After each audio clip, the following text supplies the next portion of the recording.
chance to hear it, so let her tell it.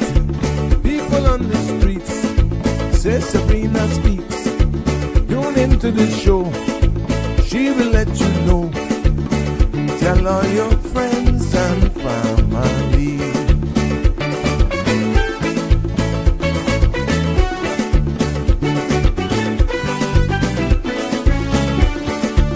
Real talk is no joke. You get the news straight up from grassroots and concerns. You can hear with some people gone. So tell all your friends to tune in to the Good evening, show. Cayman. I'm Sabrina Turner, and welcome to Sabrina Speaks, your daily dose of clarity, truth, and community insights.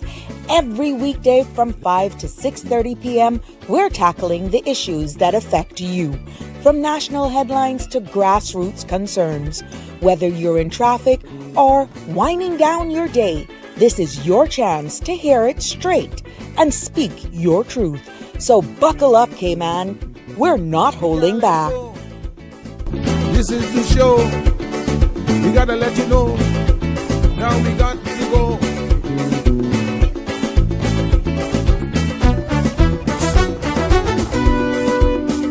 And now here's Sabrina.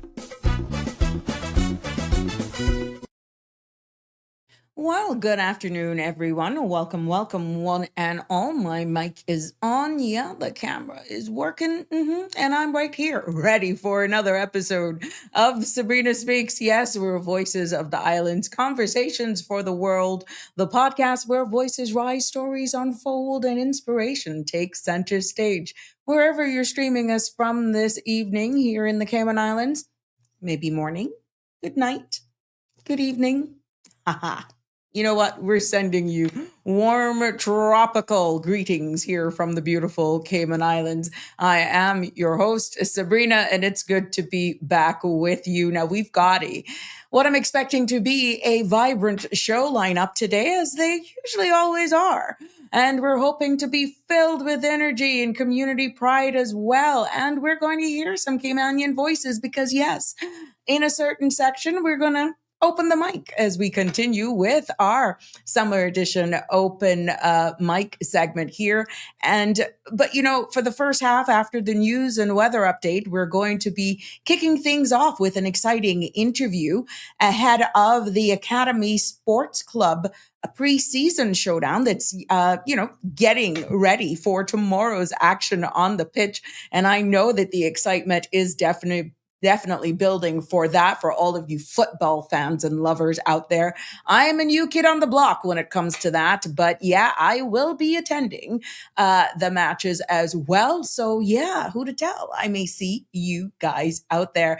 But yes, after that interview, we're going to be opening the mics. As I said, your summer edition continues. And we want to hear your stories, your experiences. Yes. And I got two powerful stories that were shared with me yesterday after the show. One from a Caymanian working in the hotel industry who was just pretty much distraught that, their employment was not continued. I'll read that message for you because it aligns with what we were talking about yesterday. And another where they were talking about the cruise berthing and the cargo port facility, and even how the fuel tanks. Yeah, I got some information on that. And with this, I got permission to bring it up. And of course, we will keep these persons anonymous. But the mere fact to talk about these stories that were shared with me, I have their permission to, of course, anonymize them, but still bring it to the forefront, aligned with our subject matter that, of course, sparked serious conversation. And I know for sure it caught the attention of many. But as you know how we do it here, as always, this summer edition is proudly sponsored by Bridgepoint Immigration Consulting.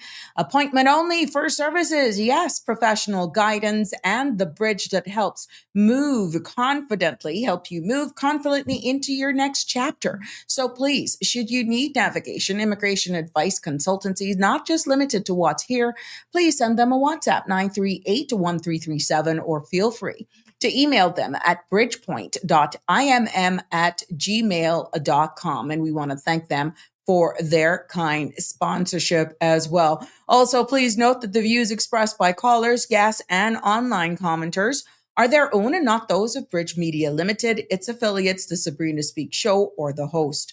This program is for general information only and not a substitute for legal, medical, financial, or professional advice.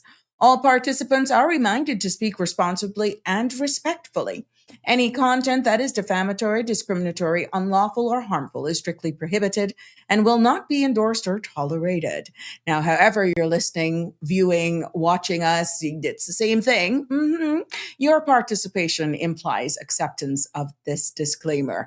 To join in on the live conversation, yes, feel free to call us. 345-936-8255 is the number as we continue to build this space, this community, one episode at a time. And yes, we see the followings, and I mean it. Every day I get up, I'm getting follows and shares from others. Yes, and I just want to tell you all how thankful and how grateful I am for all of those persons who take the time to like, follow, and share our page, and definitely telling their friends and family for it, because guess what? They are in the front of the line for always being notified, and they are never missing an episode. Nope. So, yep, it's good to be back with you. Connie Bonnie is in the house, my content creator in bloom. Yes, yesterday we kicked it off, and we got straight into it. We got some of the images that, look who surfaced. I'm going to get to you. But yes, so we're going to be sharing some of that, and but let's get into the weather, because we got some guests that will be joining us in the first half, and then of course I'm getting that you guys are liking this whole free flow style of how we're doing things, and the open mic summer edition where it's if we get guests, of course we got to pay the bill somehow, right? But what I'm saying is I'm getting the feedback that you guys are just liking that free flow style all the time.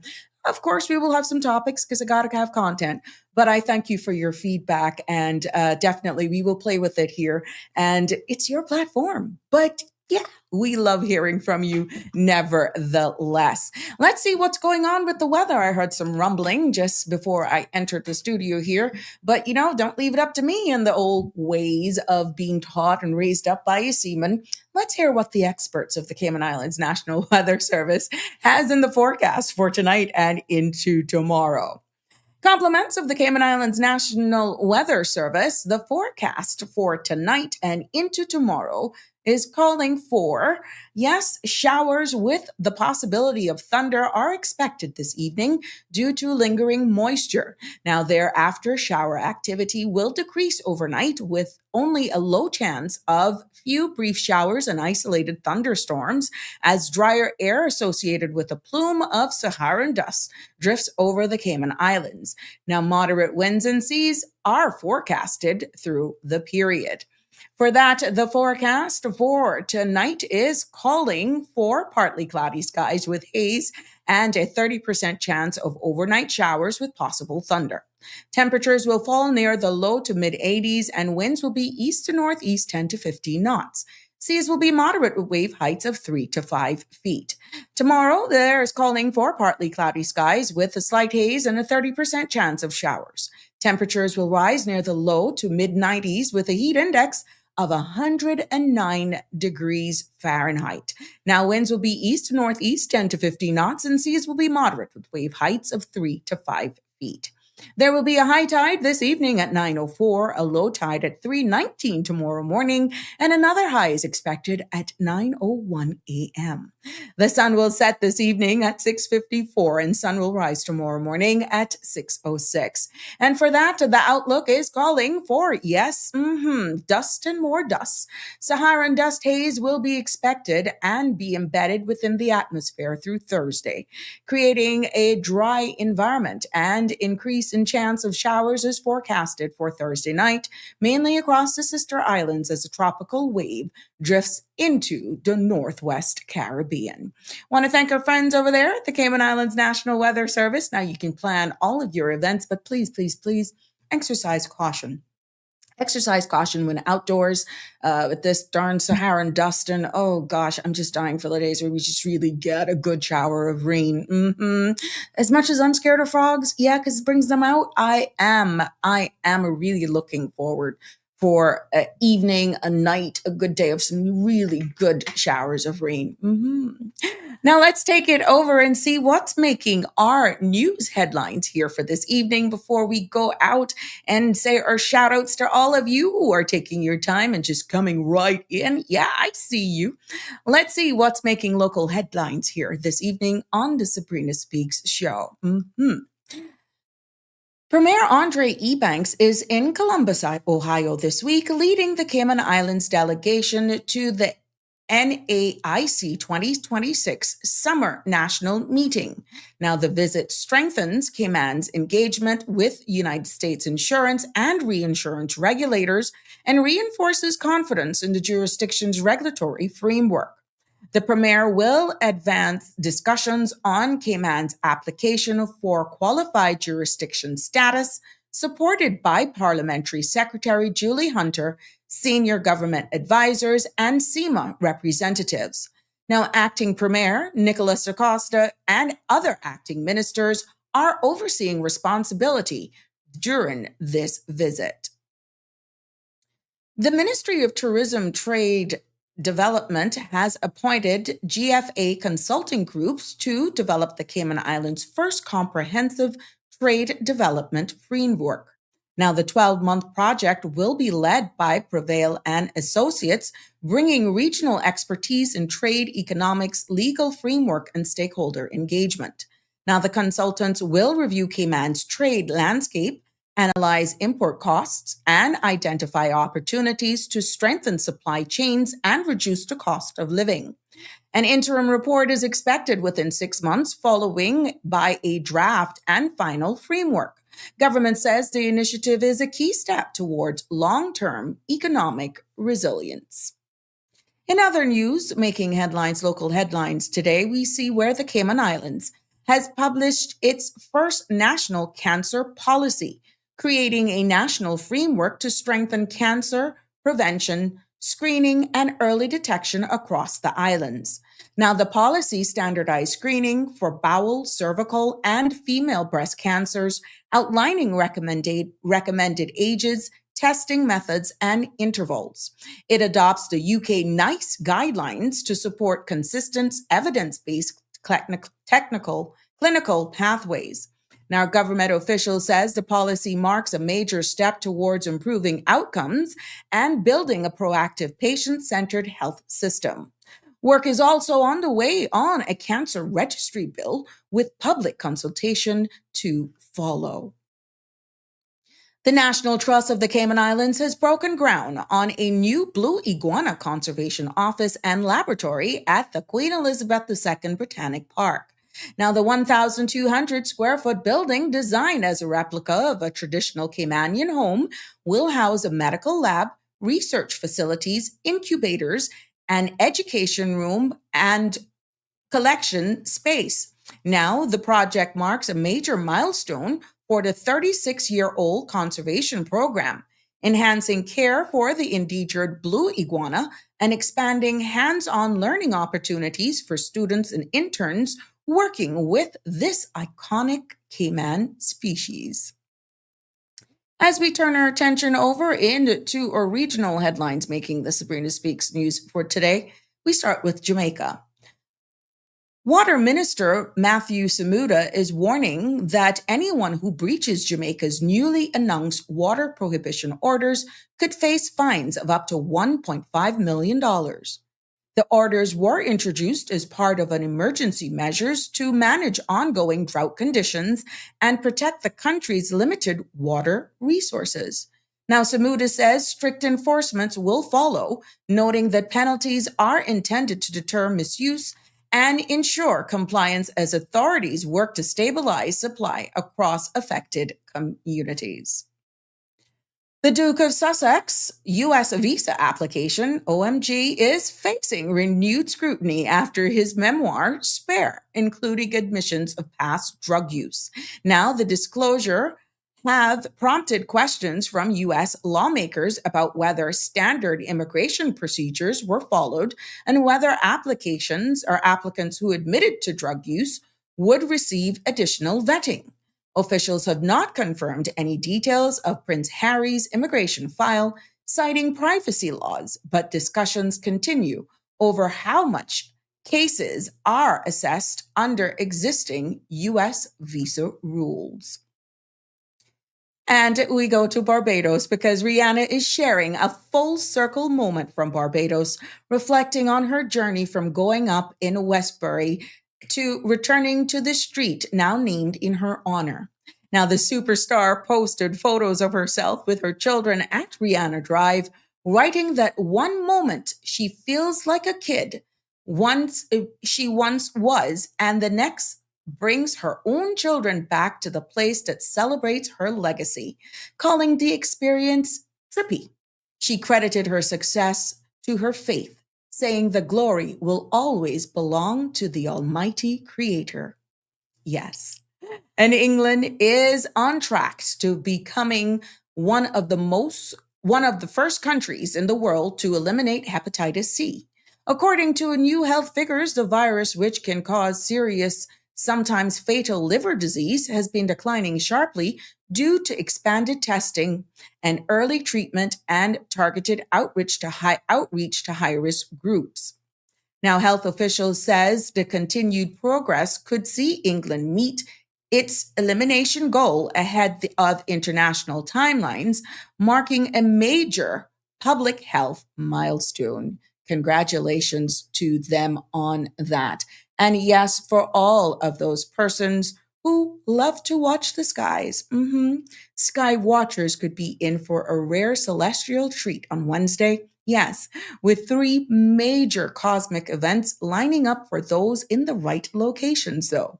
A parade of planets, a total solar eclipse, and what is expected to be the year's best meteor shower may all be visible within the same night.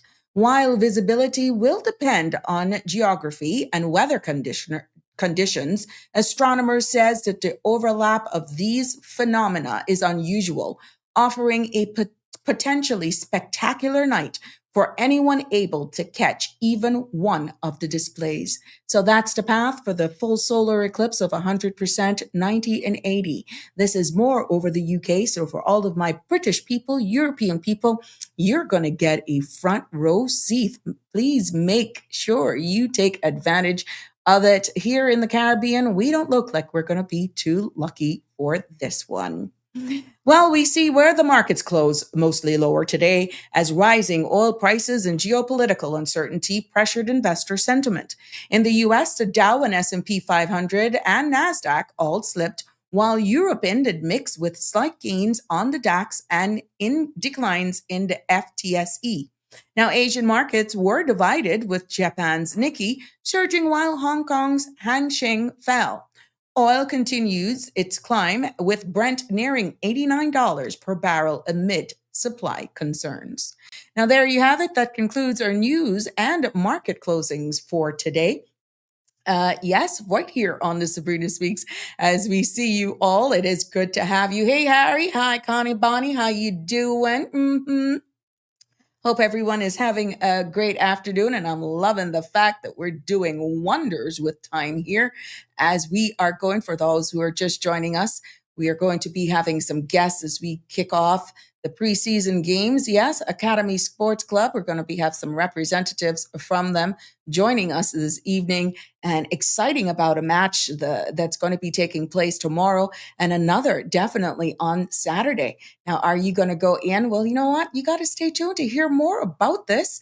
And we're going to be hearing from even some of the visiting team, a representative from the visiting team as well, to share with us all that is the stock.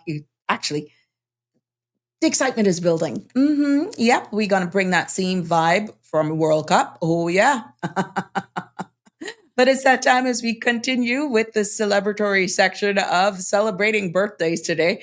For any and everyone who's celebrating a birthday from all of us here on the Sabrina Speaks platform, happy birthday. Wishing you many, many more to come as well. And hoping that you're having a fantastic day, no matter how you choose to celebrate your birthday. And the same goes out to those who are, celebrating wedding anniversaries.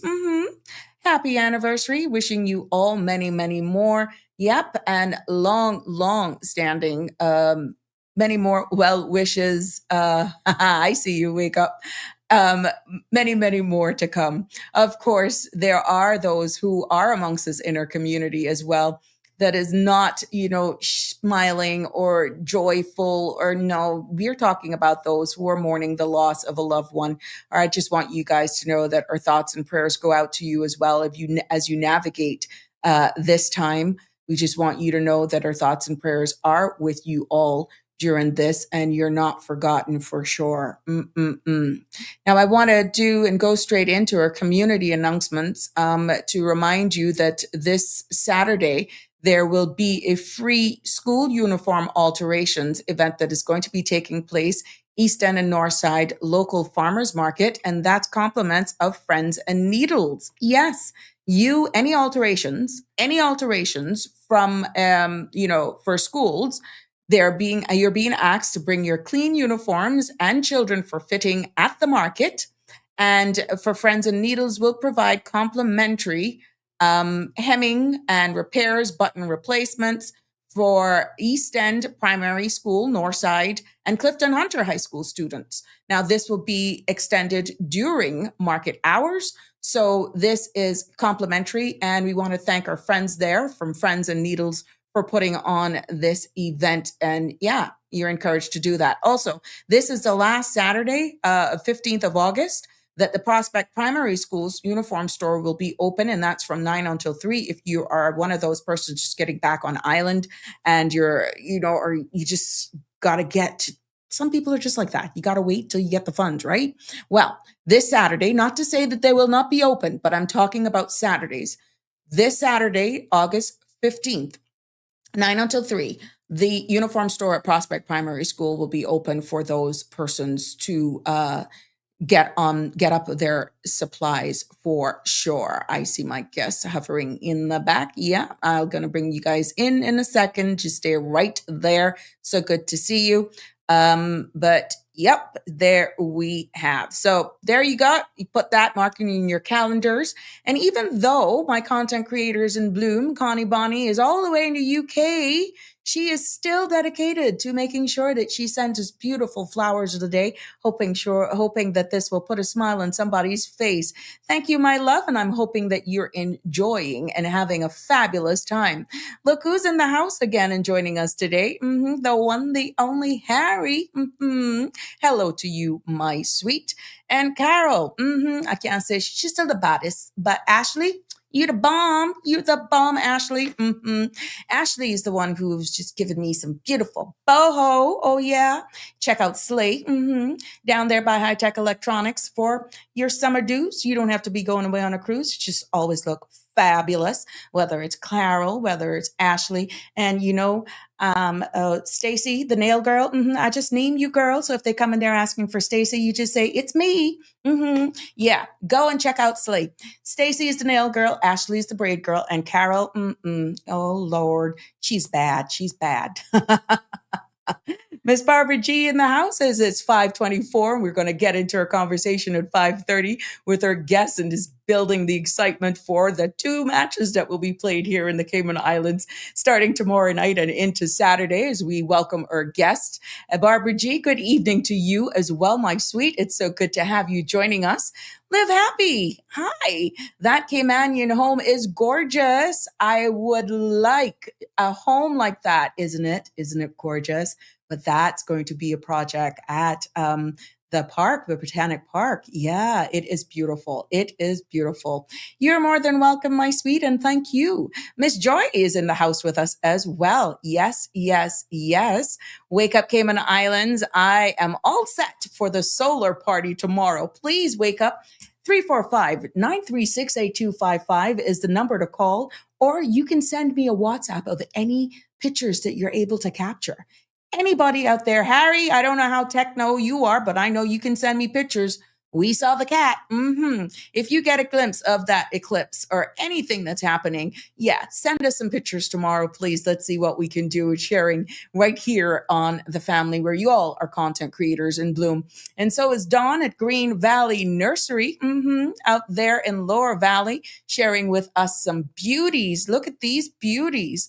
Oh my goodness, it must be summer, isn't it? Green Valley Nursery open from Monday to Saturday from 7 until 4. And you can get all of these beauties. She can help you design your space and all. And even if it's something that seems impossible to move, knowing my friend Dawn, she will dig it up for you. Because that's how she rolls. So please don't forget, check Green Valley Nursery. You can't miss it if you're out in the Eastern districts coming down in the morning in traffic. You see the big sign, beautiful palm trees. OMG, they're massive. And she's selling those too. Yeah, girl, you can get them. You can buy them. Donnie will be more than happy to definitely share the love. And I'm grabbing an image here. There we go. And yeah, with all of you. So, but thank you, North Carolina love. Where is my Marshall? OMG, look at there. Look who just popped up. Marshall just popped up. North Carolina love is in the house this evening. Good evening to you. Where's my friend on Andrew? Andrew Campbell, APB. I got to make sure that I call out all of you guys. Yeah, getting into the move now. Let us see what we're going to be doing. Bringing my people in the background. Oh, yeah, I see you guys. I'm excited for you. I've been converted to football, guys, so be thankful. I'm seeing you, but I'm going to pull you in. Is everybody okay? Is the second guest? I see Mr. Virgil. Academy's in the house. Yes, yes, yes, yes, yes. Just give me a thumbs up, surname Beckford. Yep, if you're ready for me, there is no camera. But yeah, for those of you just joining us this evening, yes, I see you. I see you. Good, good, good. You can't go on any more vacations. Why, Marshall? Why can't I go on vacations? I got so much compliments of how rested I look, how good I look, or better, I should say. Why not? You heard I was on public beach. Siobhan just let it all out of the bag, even though I had it out of the bag, walking down there with my two-piece, blocking traffic. How much of you believe that story? It'll be interesting. Well, anyhow, thank you so much. It's good to be missed. But without further ado, I don't want to hold up my guest here any further. Yeah, because it's some exciting times here. And definitely we want to make sure that everyone comes out tomorrow and definitely on Saturday, because we're talking about the Academy Sports Club Preseason Showdown that's going to be taking place right here. Yes, and tomorrow is shaping up to be something special on the pitch. And I'm talking about the Academy Sports Club Preseason Showdown that's taking place right here, and the whole island. I know after today's show, you're going to be buzzing about it. There's going to be 2 matches, big talent, big energy, and a whole lot of community spirit. So I want to welcome to my virtual studio for the first time, and I'm hoping it will not be the last. Yes, I'm talking the one, the only, Mr. Virgil Seymour, director of, yes, Academy Sports Club. Good evening. And also, welcome, Mr. Romar Beckford. Guess what? Team manager from Portmore, Jamaica, only 45 minutes away. Hi, welcome, gentlemen. Thank you. Thank you. Thank you for having Thank us you so aboard. much. Thanks. It is so good to have you on here, and I'm just so happy. Thank you for choosing your platform as well as one of the outlets to spread the word and build the energy and excitement. And I think you got to be thankful, Virgil. You and I have had many of discussions, and even though I support sports because it gets us going, I was like a deer in headlights when it came to football. Yeah, I'm not even ashamed to say that. But whatever it is, from working at home and the World Cup, let me tell you, you ain't got nobody like in football like me anymore. So, hey, it is a pleasure to have you both joining me here this evening and just getting into the excitement, telling us more what is in store for the next 2 days, and pretty much How are you feeling about the big showdown that is just pretty much one day away? Mar- Or you both at some point? Mario, go ahead. You can go ahead first, man. I know we're pretty excited, Total, but total, total I, gentleman here. Well, hospitality. I wanted my guests to have the floor first. Oh, Yeah, you were raised well. Mm-mm. yeah. Thank you. We try. No, it's supposed to be, great. Again, thank you for having us on. It's a Um, pleasure. it's it's been in the making for a little while. We've been trying to get it happen a few years, and we just happened to be lucky to put more action to the champions for Jamaica. So that's been a lot more excitement, Mm-hmm. and I was glad that they were able to come accept the offer and come along, so that we can from here grow, Mm-hmm. and have a better relationship going forward. That's what we're looking to do, and again, I'm so thankful that you're here. Yeah. Okay, Mr. Beckford, how are you feeling ready. about the big showdown that's just pretty much one day away? To be honest, I'm very, very excited. The guys are quite elated. A matter of fact, we're actually training right now. So we're Oh, getting ready for tomorrow. It's going to be an excellent game, I uh-huh. can admit.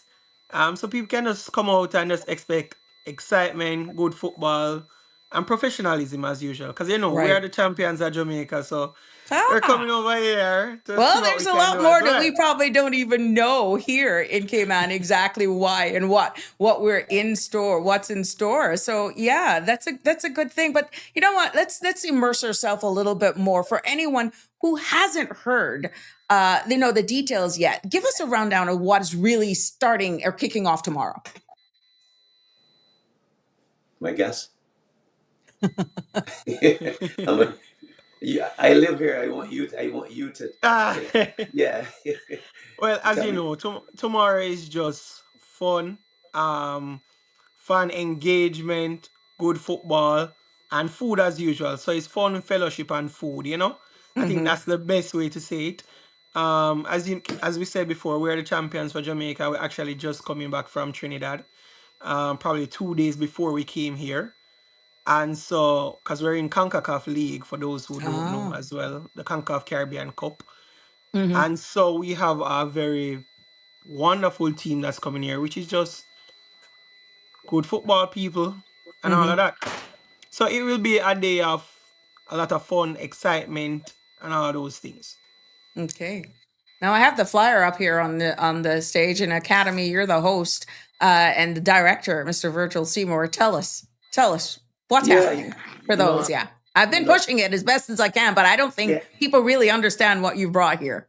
right. So, coming off the back of the World Cup and these guys coming off of their trip, I think this has been the best time to kick off our preseason. Mm-hmm. Mm-hmm. And of course, I'm looking to learn a lot from Portmore. As they say, they're a professional team. We're still amateur. Right. So yeah, it'll be a good game.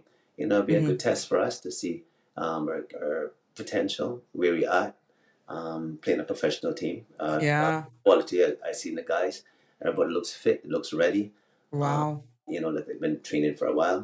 Mm-hmm. Our training just started 3-4 weeks ago. Right. So it'll be good to see. And also one of the things that the guys here will learn is, Jamaica's 45 minutes away. Mm-hmm. And I don't think they really grasp the as you say, professionalism Mm-hmm. from a team in Jamaica, because Right. it's so close. But Jamaica's a good starting point for us to go there and play or have them come here like Portmore came, and so we can see where we are as well in far as Mm-hmm. abilities and how we play the game, and so it's going to be very interesting for us. When I was 18, 19, Coach Chung did the same thing. He brought teams over. I think it was 6 or 7 teams, and it was beautiful because Uh-huh. because Jamaican teams beat us up really bad the first year, and then one year Oh later, wow. but he brought them back again, and the competition was much better because we Mm-hmm. understood by having our neighbors come over and learn a lot from them. Because Mm-hmm. the whole idea is to learn from your neighbors because it makes no sense to go Mm-hmm. further if you can't compete with your neighbor next door. Right. A lot of Now, sense, right? Now, I know Mr. Beckford is being as diplomatic and as polite as he can, but it just seems to me there are professional, Well, yes, but some serious opponents. But this is good for your team because of what it exposes you to. Does that, Virgil, in any way, shape, or form, pretty much it sets the standards of what's to be expected?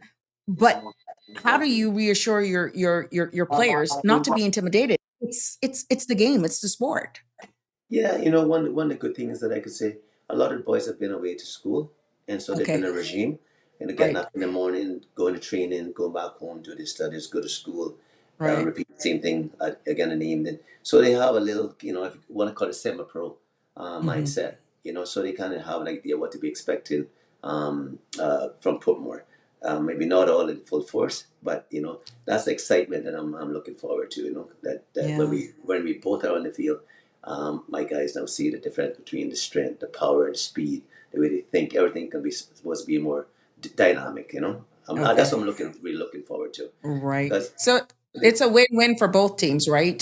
Beckford, I'm quite sure you can put your side on this, Correct, correct, understanding, correct. yeah, your accolades. Hmm.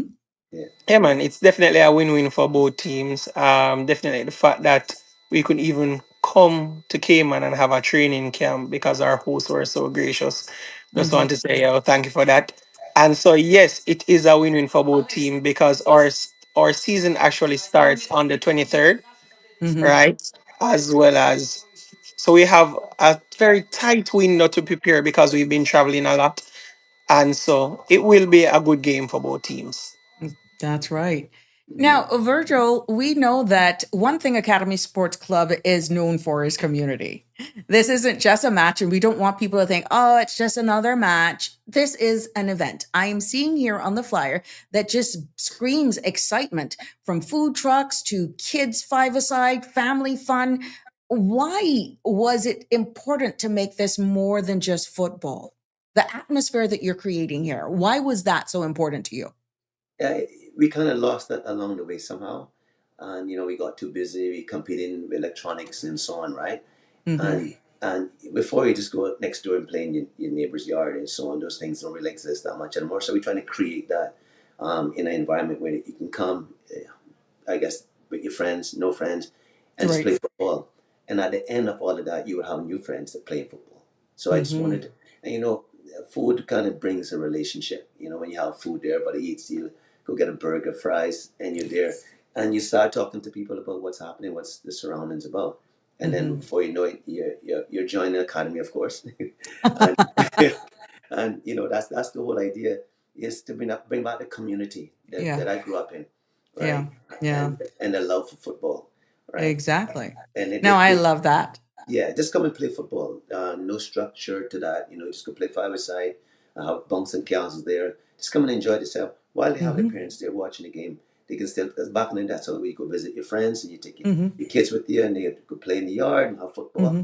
That's kind Yep. of what I wanted to do Hmm. with having the food trucks and the farmers coming down. Because I really wanted to focus on the community because I Right. also supported the club over the last 19 years very heavily. And Right. yeah, and getting a lot of the boys out to prep school, college, and universities. So this community have been behind the club significantly, I should say. So it's great. So this at one point we can give back and have people come over and the younger kids get in for free, no charge for them. I Hmm. think that's the best way to do that. Yeah. Yeah. So the $20 that we're seeing here is for adults, and children under 12 is totally free. So yeah, Yeah, that. that's correct. Yeah, right. Now, I know the similarities with our cultures and everything. Jamaica, Cayman is a place where people in sports, especially football, parents, kids, grandparents, everybody loves this sport of football. Because I know during the season of World Cup, every corner you look, there was somebody, young, old, middle aged, whatever. Even me tried to kick a little thing, between my dogs. I was playing even with my dogs. But, but I'm Yeah. quite sure, Beckford, it's the same thing with you. When you look at the traditions or cultures, it's no different in Jamaica, correct? Correct, correct. I think the biggest difference here so far for me personally, Uh-huh. it doesn't have to do with culture. It just I have stray dogs back home and you guys have iguanas here. Oh my gosh. So which one are you scared of? The stray dogs can chase you though, but we can get away from our iguanas pretty easy, but your dogs down there are at a different level. Yeah, man. But it just feels like home here, to be honest. Even our chef here, I don't know if she has some Jamaican background or something like that, but we've been eating jerk chicken, pasta, all of those Nice. things. So it's just like we're back home. So it's Hmm. perfect for us. I don't even know if we're thinking about leaving at this rate. I guess you had a water already, not water, water. Hey, Yeah, that's a good man. So idea. it's been I like that idea. You can come here and let us go there play in your league for a while. That'd be Yay. brilliant. I love There that. you definitely, go. definitely. It's something that we can definitely arrange, man. Yeah, Oh my yeah, Definitely. goodness. It's almost like 100%. like a student exchange, like a swap. Hmm. Yes. Yep. Yeah, yeah, yeah, yeah. Yeah, 100%. Yeah. Now, Well, gentlemen, from both sides, but mostly for Virgil, what do you hope families then will take away from not only tomorrow's show, but you're got to be doing something on Saturday as well? yeah. What do you hope families will take away from this event? Well, from one, that the community again, Jamaica's our neighbor, right? And a lot of time we don't appreciate our neighbors like we should, right? Hmm. And if you in a better situation, you have a little more. That means you should share it, Yeah. right? And one of the things that I'm looking to how the relationship with Portmore. So again, this will just be a one-off thing, you know. Hmm. They're starting up their youth program soon, so I'm looking to bring the youth programs here so we can have that fellowship, Nice. right? Right? Nice. And we can learn from them, or the structure, the professional structure, but at all ages, and that would definitely help our program, 100%. The again, our kids here, um, the everything's kind of provided, right? Hmm. So Hmm. the fight is not as it You're is not in the hungry. beginning. We not get that hunger for, Yes, yeah, Got it's that like it's, dog in you, man. yeah, yeah. Like you got yes, to bring that out. You got to be the Yeah, beast man. to get there because it's like you're at a Mhm. Piccadilly just pushing your tray along and, ooh, you just choose it. But right, despite us being so close together, the fight, the struggle is real and totally yes, different based on the two jurisdictions, either by All music or sport or some craft or some trade. Yeah, it's there is a different type of hunger that right. you are trying to describe that is very visible, like in Jamaica, for example. Right. So Portmore being here will bring that, and that'll be demonstrated in the game tomorrow and Saturday. Right. It almost seem like it'll be a fight, but that's just natural for them, right? Mm-hmm. And Mm-hmm. that's where we need to raise our level. That if you want to become pro, go to university and use football as your ticket or your Mm-hmm. gateway. That's what you Mm-hmm. need. You need to be a little more tenacious. You need to have a little more aggression. You need a little more of that. Right. And at the end Right. of the game, you shake hands, you hug each other, and that's it, right? It's just in the Exactly. moment of the game that we need those things, and I think a lot of times we don't get that firsthand. So having Portmore here again is brilliant because I think when everybody see them playing and Mm-hmm. the movement and the aggression and stuff and how they Mm-hmm. really want to get the ball, right? Mm-hmm. And I hope the fans come up and see them because a lot of time you don't get that opportunity to Right. travel. So we Yeah. bring the travel here. So Nice. I'm looking for a great show and the community to Okay. come out and support. And from here, like I say, hopefully it's a domino effect and we can grow more from this. Right. Yeah. Right. Right. The appetite is there. Now let's talk a Yes. little bit about the whole preparing for this preseason challenge and break it down into how you all have been preparing the players from the discipline to the building up to the excitement and what commitment is required for this whole event and season. I think the first thing for us is it starts with the mind, and so it is a different level of mental fortitude that you need to be at this level.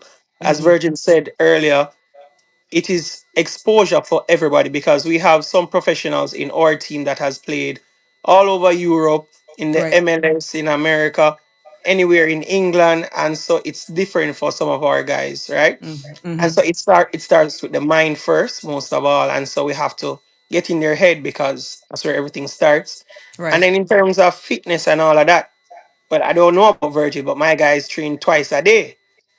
And Mm. so it's a very, very intense and a very rigid program that we have going on. Even nutrition is a big thing for us. They can't eat certain things. Certain times they have to eat certain veggies. All of those things. Ice bath recovery is quite essential, and Mm-hmm. so forth. So we have a very very rigid program going on now. Especially that the fact that we're traveling a lot since recently, Yeah. and so they have to get used to that. So they're always on the go, and so Okay. that's the main thing that's going on with us right now. Have you taken some tips already, Virgil? Yeah, They say twice a day, yeah, twice a yeah. day. I know, and you see that's a setback for us because a lot of our guys work full time, and then they Ah, train again at night, and then they Uh-huh. do their own things. So Mhm. the competition with Portmore and us, with the physicality, right. what they're going to bring to the game, you should see it. I mean, you should be able to see that because, like you said, they train twice a day, right? And our boys train once a day, right? Hmm. And I mean, Mhm. you never know, right? You never True. know. That's true. But but of course, when you're training more, the intensity to perform at a longer duration Yeah, is obvious, right? You will see that. definitely. Yeah, regardless, yeah, with a club as Portmore, Mm-hmm. they won the league, so Mm-hmm. that's no That chicken feed. speaks, yes, that speaks volumes. Yeah, Congratulations, too. yeah, that speaks a So, lot, so so Beckford, even though they're here in the Cayman Islands, we're celebrating. You all are still celebrating, but you All still right. kick in their laurels twice a day. Well, maybe because you're here on holiday, you can put three times a day. What do you think? And I'm No man, supposed to no be man. helping. The reward for good work is more work. More work. And so we don't have time for vacation right now because Right. also in Jamaica we have the most titles.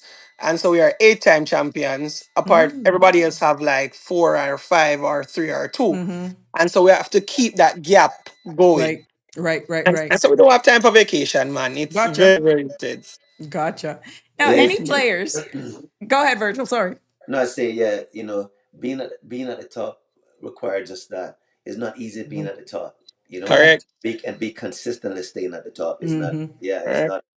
And so for Portmore to win the championship 8 times, they have obviously have the ingredients why they could do it 8 times. And like Right. Umar Right. said, right? And I just think it's the dedication of the players making that commitment day in and Right. day out to play at Mm-hmm. that same level, whether it's 80%, 90%, but Mhm. to sustain that is where we kind of fall off because we Okay. have work and we have other engagements, right?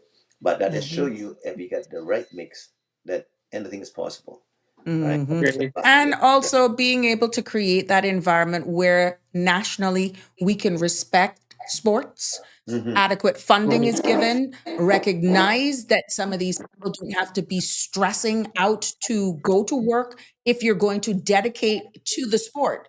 This Right. is where national dialogue is needed, but that's a total different show. Yes. But yeah, but that too looks at the national injection into if we want to make it there, then there Hmm. are just certain sacrifices and commitments That we nationally have and to make.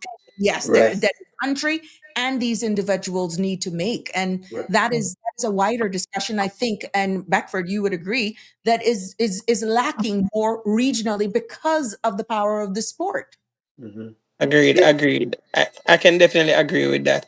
I think personally in the Caribbean, I feel like we lack professionalism, right? Because we're a Mm-hmm. bit more laid back. I think it's just a cultural thing, opposed to if you go anywhere in Europe or in the States or so, everybody's on the go.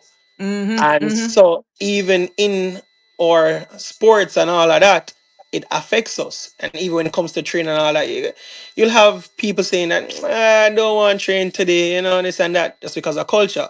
But if Right. in England or so, everybody is ready to train. You blow the whistle, everybody's there at 7, and you start at 7:30, and it's something you have to get the guys used to, Right. right? That level of Mm-hmm. commitment and all that different. It's a whole different level, especially as Virgil said. Probably you guys here have guys that have to work and all of that, but Mm-hmm. our Mm-hmm. club is fully contracted, and so you can't work if you want to play for us because this is your job. You Right. see? You see, that's the difference. And these are some of the things from a business model. I know you got a lot on your hands, but even nationally, those conversations need to be had. And this may be the start of breaking that conversation. You heard what Beckford just said. It's his team is contracted. Right. Now, how can a similar model possibly be looked at here for the Cayman Islands? But you know what? The good thing is we're starting. Here you are. You're putting it out there. Right now, you're looking at getting the training as this preseason is here, and let the other things in the background, which would be more technically administrative. Let's hope that that continues to get the appreciation and the respect, and maybe deeper discussions and buy-in will be needed from a national perspective because Jamaica got it going. And I've heard your prime minister say that they're going to look a little bit deeper into football when he was at the All right. final game. I heard that with my own ears. I heard we're getting a new stadium. That's There what we I go. heard. Yeah, so that's money coming in there, but that is a national decision. But putting it back to the players, and of course you can be as diplomatic as you want. Any players that we should be keeping our eye on, like rising stars, season leaders that we can look forward to. Like I got my eye on that one on Wednesday. Oh, there's another one. Oh yeah, that's a rising star. Well, we have two of them in particular. We have Tariq Zimenez, right? He's our wing back. He wears number 47. He was playing actually at Club Bruges, Circle Mm-hmm. of Bruges in Germany before he Oh, came to Portmore. And so he's a talent. A matter of fact, he got golden boots in the Premier League. And so we also have nice. Ronaldo Robinson, which is just a beast. They call him the left foot maestro. And so he wears 22, and so you can look out for him. Dangerous, dangerous player. So Okay. he's the next thing. They actually just got called up for the national team, both of them. And they're both below 25. And so, Wow. yeah, man, I think Ronaldo is 24 and Zimenez is 22. Mm-hmm. Yeah, man. And so it's a big step for both of them. They actually just got their first caps the other day. Mm-hmm. And so you have to just look out for them. I think they're the next big thing on the island. Nice, nice, nice, Virgil. Look at there. You're going to be having our own on the field with these next up and rising stars. That must be a huge accomplishment for you for locking this in and like you so graciously hosting them here. What does that mean? If you can even describe that into words with what we have been able to bring here for this preseason training. Well, especially when you speak of young players, right? Yes. Because that's where you redefine the game again, right? Because a lot of times the older players take a longer time to depart in a good way, whether going to coaching, refereeing, being a Yeah. court official, administrative, right? They just drop off, right? Mm-hmm. And then the younger players don't get that mentorship for a Right. longer period of time because that would make players really good, especially when it comes Mm-hmm. to the mental capacity of developing. Right, the physical things, they're just they're gifted and stuff, but the maturity that comes to play the game and listen and take on the information and deliver when a coach give you the instructions, that Mm-hmm. could take a long time, right? Take Okay. very long. But if you have good mentorship, it will shorten that gap significantly, right? Agreed. And yeah, so when you talk about national programs, if we were just playing more games against just clubs in Jamaica, our Right. program would get better, right? Mm-hmm. Because we're playing Mm-hmm. against stronger component. I Mm-hmm. think I think that league plays, I want to say 39 or 40 games. Correct me if I'm wrong. Yeah, Right? man. Yeah. Is 39 in the season, then we play six regular. So we play 45 games basically. So right, so Oh, so for us to compete with a team that playing that amount yeah, yeah, yeah, yeah, and yeah. for early, Stagnation is not an option. no. So we would have to train early in the morning, Yeah, in the evening, yeah, on the weekend, on yeah. public holiday, Hmm. to probably compete with I'm the feeling lower, you. I'm hearing you. yeah, Mm-hmm. with the bottom 7 or 8 in Jamaica. You Mm-hmm. understand? But that's the start. At least we know where we are, Mm-hmm. right? Yeah, yeah. And that's something that you don't hang your head down. You look Mm-hmm. up, you look towards those things, Aspiration. right? You aspire. Yeah. Right. Yeah, because when you think of Jamaica in the last some of the World Cups they're partake in, right? Mm-hmm. Mm-hmm. We should be proud of those kind of things, right? When that's happening, Correct. right? Because they're also, like I said, 45 minutes away. So when they play, and I like to watch and see for myself. You know, how can we be there? What do we Right. need to do? you know. Correct. Mhm.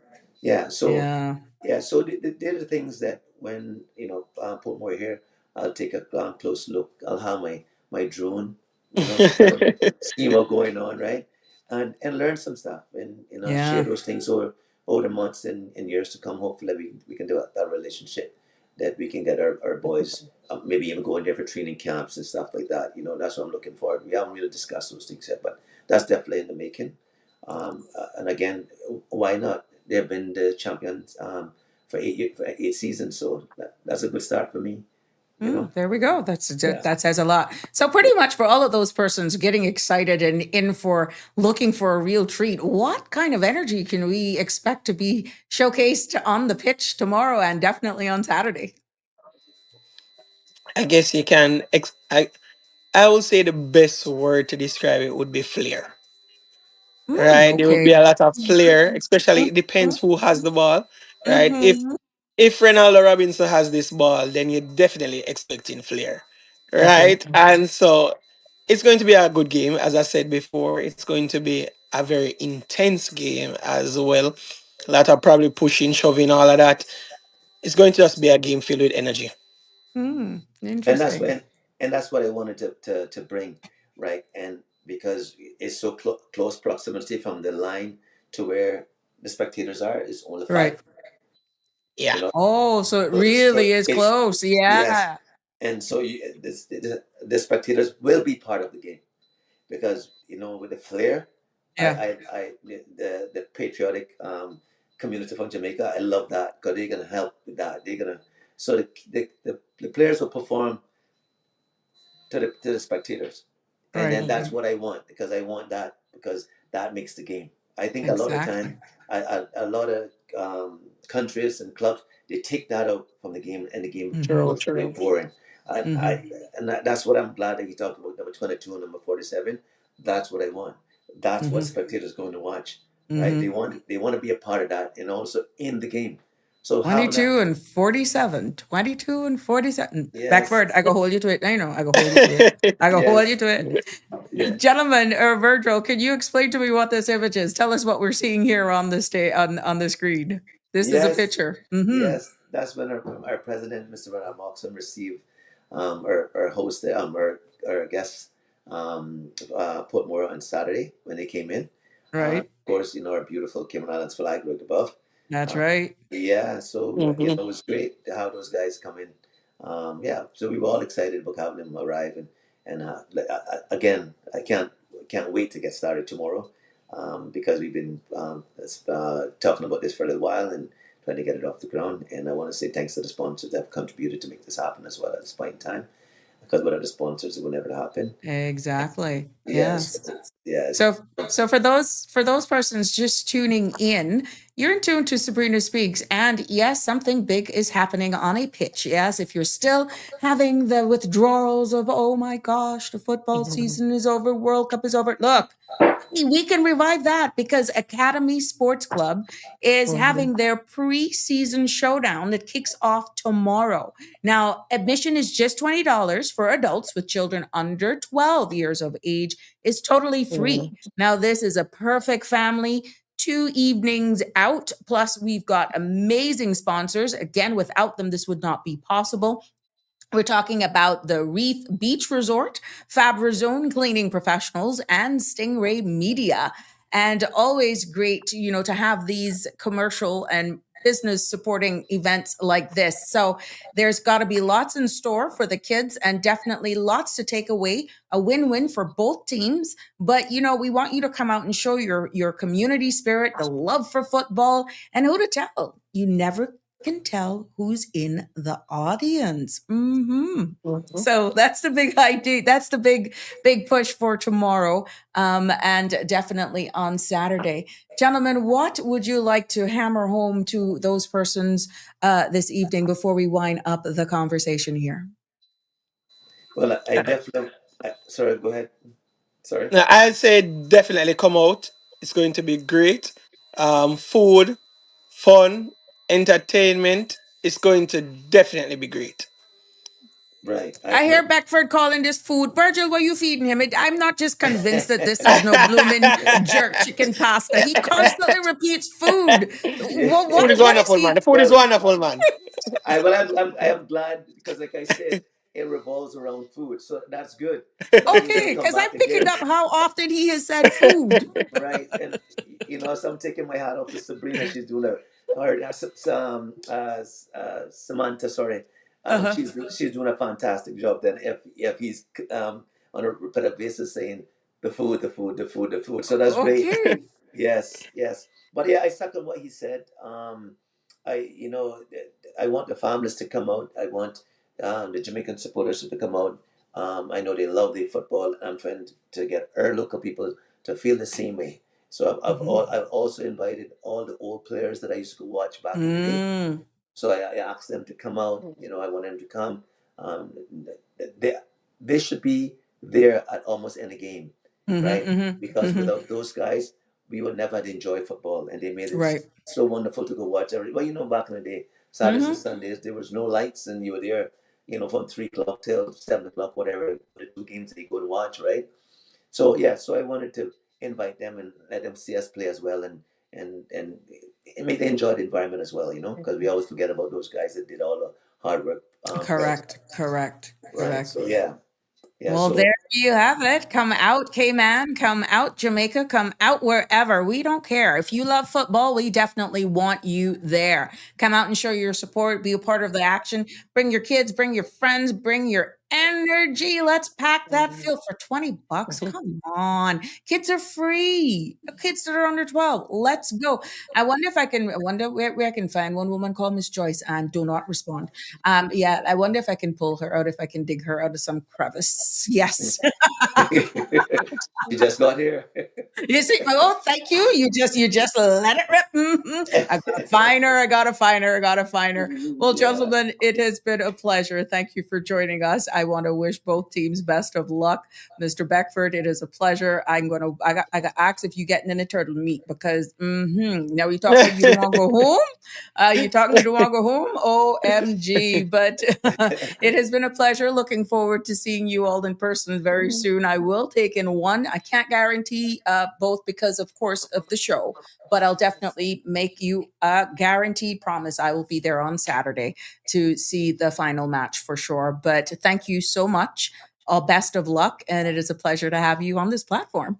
All right. Thank you too for All right. Thank you having us. so much. Yes. Thank you Have again. a good I appreciate evening. it. Thanks. Bye bye. Sure. Bye bye. Bye bye.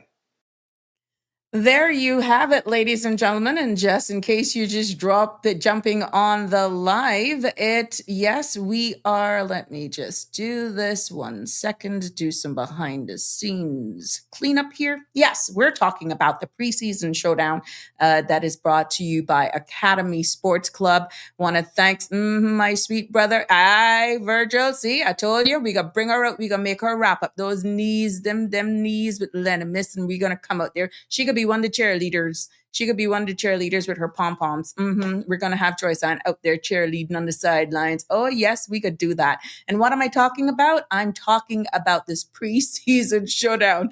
It's Academy Sports Club versus Portmore. Yes, we're talking two matches. First is kicking off tomorrow evening at 5:30. And where is this all taking place? This is taking place at the Academy Field from 5:30 tomorrow evening. That's August the 12th. And again, 5 p.m. on Saturday, August 15th. Now, there will be food trucks. There would be kids five-a-side. Lots of fun. You heard it all there. And admission is $20.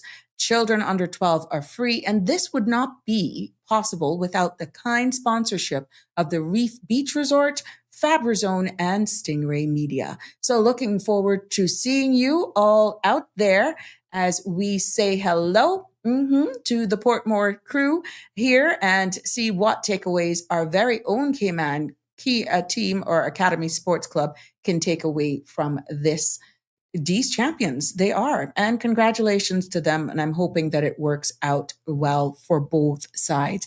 Miss Joyce, I didn't say that's right. Win or lose, be right there with your pom-poms and your cheerleading. I hear you there, Miss J. Well, welcome, one and all. This is that second segment of the Sabrina Speaks. And look at us, but we keep in time. Oh, yeah. It's 6:04. We did it. We did it. This half is now going back and sponsorship of Bridgepoint Immigration Consulting. Yes, because it is Open Mic Summer Edition continues here. And I'm getting that you guys are loving the vibe here on Sabrina Speaks at 938-1337 to book your consult now or WhatsApp. Yes, for more. We want to thank Bridgepoint Immigration Consulting for sponsoring the summer edition of Yes, Sabrina Speaks here, and they're here to help guide you along and help you navigate your immigration journey. We know how confusing it can be. We know exactly what it takes. You don't need to be stressed when you got some of the best leading advisors on your team by your side. 938-1337 or send them an email, bridgepoint.imm@gmail.com. Yes, yes, yes. Now it is that section where 936-8255 is the number to call in. The mics are open. Hear me, mic is, open mic, but the lines are wide open as well.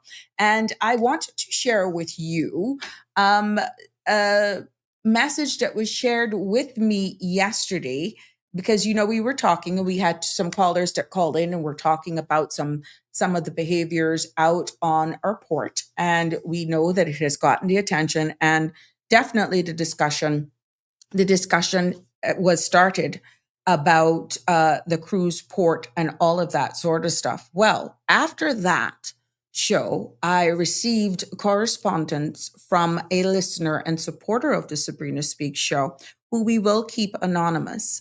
And I think what triggered, based on the conversation, is that one has felt that their voice is not being heard. And I'm talking about a master plan for Grand Cayman future fuel terminals facility. And that builds into even a facility for cargo and all of that sort of stuff. And, at the end of the day, when it was being spoken, what was shared with me, and like I said, for full disclosure, I do have permission, but I'm going to keep the individual anonymous. They sent correspondence to what I have been told to every elected official, just given their ideas. And from what is being understood is that they have got no response back, even acknowledging. So what I'm going to do for context is that we're talking about having a national discussion as to whether or not Cayman is at the juncture where we can no longer, if we want to stop damaging our tourism product, whether or not the conversation needs to be had as to a cruise berthing facility, a cargo port facility, and whether or not the cargo port should be removed from where it is, relocated someplace else, and leave the cruise berthing facility, convert what is right now dual purpose in town to that of a cruise tourist facility. Okay. So from that conversation, feedback, discussion, I received this, and I'm going to read the email that was shared with me that was sent to what I have been told to all elected officials currently and to date have received no response. And from what I'm understanding, not even an acknowledgement. So some of the things I've redacted out of it to protect the individual's identity. But I will be reading to you the crooks and crannies of the detail, the meat of the email.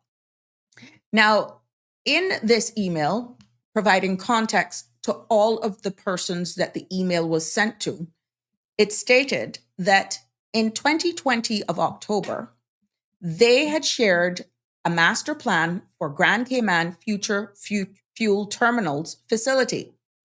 In their proposal with the then Utility Regulation and Competition Office, OFREG, Board of Directors, and former Chief Fuels Inspector back in April 25th of 2021.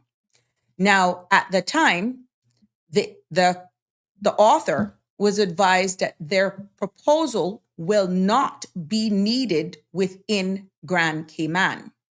Now, when this author read Caymanian Compass article by James Whitaker, where the government was buying up land for port expansion.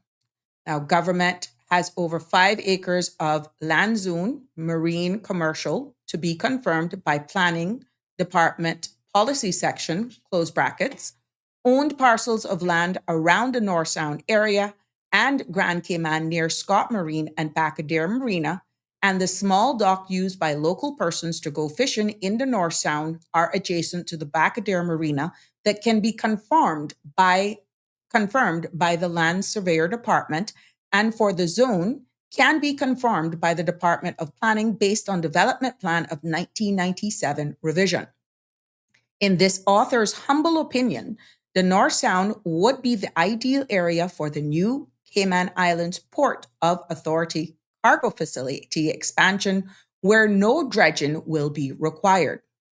Since the early 1990s, the North Sound has been dredged by Mr. Jason J. Bodden, deceased in the 2000, Mr. Neville Scott, son of Anthony Scott and owners of Scott Marine and Bacadere Marina, carried out additional dredging in the North Sound of Grand Cayman.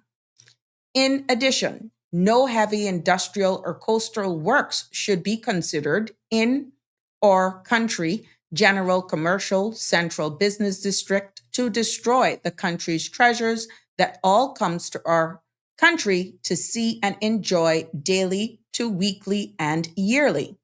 Now, visitors comes to shorelines, island come to see our beautiful coral reefs and the waterfront, where is known for diving, snorkeling, and all visitors, including locals. All major cargo vessels and all tanker vessels that is acquired by Sol and Rubis to be transported at Jackson pipelines, fuel terminals, transport to CUC by underground pipelines from both Sol, Rubis, Jackson Point fuel terminals. In this author's humble opinion, also Sol and Rubis have a new aviation terminal located in the North Sound area of Owen Roberts Drive. This author is suggesting that the government should consider in the near future to have all fuel terminals in one central area rather than how it exists currently, that is near residential homes and education institution. Now, this email continues on by saying, should the North Sound area of Grand Cayman be developed as the Cayman Islands Port Authority new cargo facility location, the following should be considered as it's related to reducing the cost of fuel, price, and exchange propane tanks sold at all local gas stations. Now, Home Gas Propane Company has 1 acre of land adjoining to Island Paving Compound on Lincoln Drive of the same light industrial subdivision, where Clean Gas Propane Terminals is currently located off Sparky Drive. Refuel Terminals is currently located off Hidden Lagoon Drive of the Jason Bodden Light Industrial Subdivision. Sol and Rubis Joint Aviation Fuel Terminals located off Owen Roberts Drive, Georgetown, near Uncle Clem's distribution and wholesale location. Now, rather than Sol and Rubis transportation fuel products to their new fuel terminals during peak hours of the day via their cargo truck on Grand Cayman roads, where other roads users use daily, which creates road safety issues that isn't monitored by a regulator for dangerous substances named the fuels, which would be off-regs fuels sector and their 3 fuels inspector. This email concludes by saying, thank you for your time, for reading my email along with suggestions to the new cargo port facility, which will reduce burden on the port cargo facility in Hogstye Bay, since all cargo vessels come via North Sound area of Grand Cayman to journey to both Hogstye Bay and South Church Street Jackson Point fuel terminals. Now, I have ended there because that is the meat and potatoes of this. Now, at the end of the day, this author is saying, they have gotten not even one acknowledgement from this email. Now, whether or not this is a priority of the current administration, I think where this author is feeling hurt goes back to exactly what the two callers were alluding to in yesterday's discussion, that nobody is listening. They're not felt heard. They're not felt appreciated. You're asking for public feedback. You're asking for the public's input. Obviously, this individual has put a lot of time, a lot of energy into this. And there is a master plan that was attached to this that was shared with all, as what I have been told by the author, but no one has acknowledged it. No one has acknowledged it.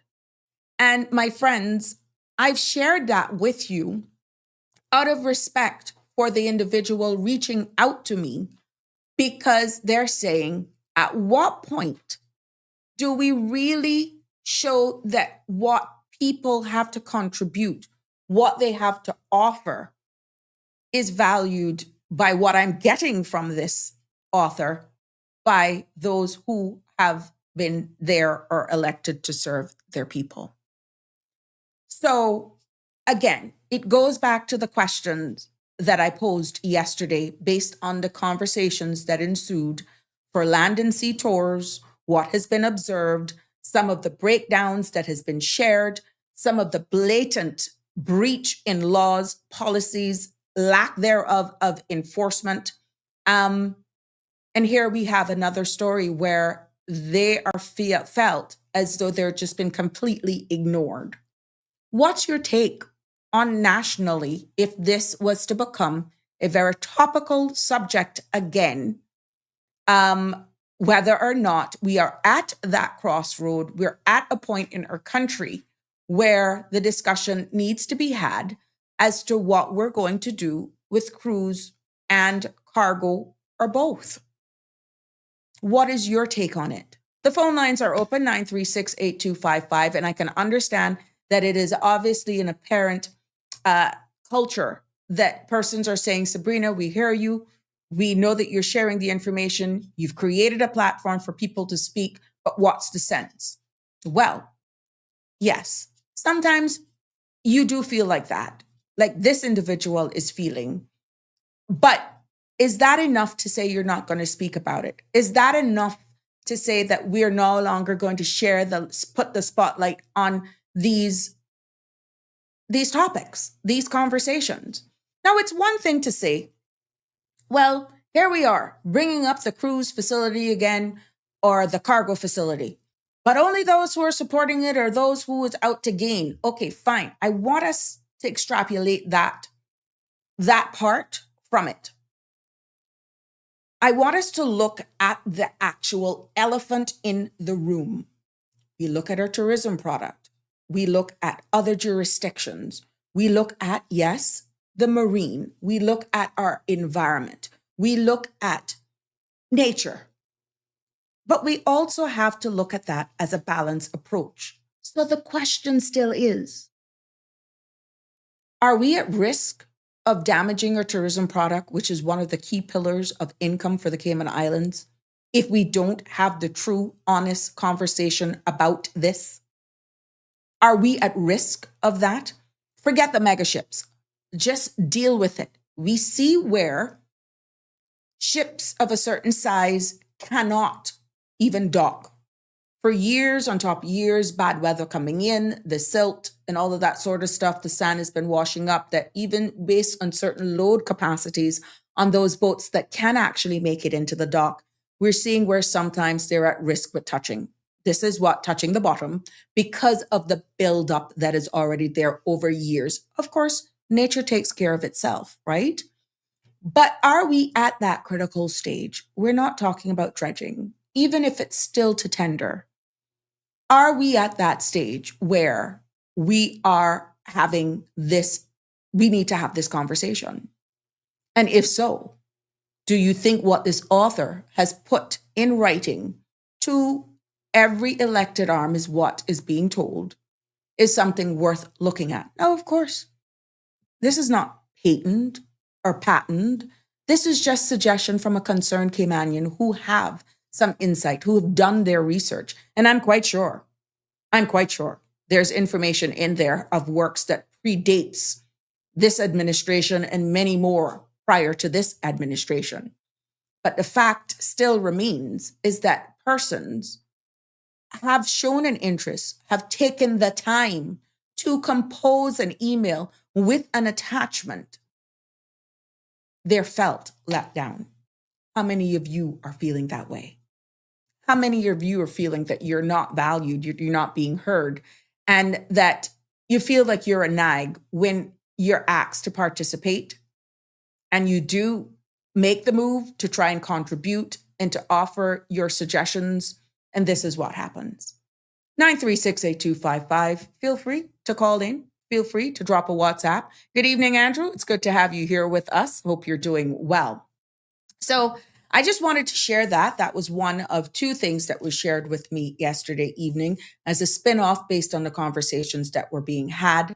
And I was into another discussion as well in regards to even when it comes to, in general, looking at the discussion, even if you wanted to build a new port of some sort, the general question is, why is it when government has any major capital projects and they put out these bids for persons to bid, that everything is just blown out of proportion with the amount in which it's costing a government to do a project?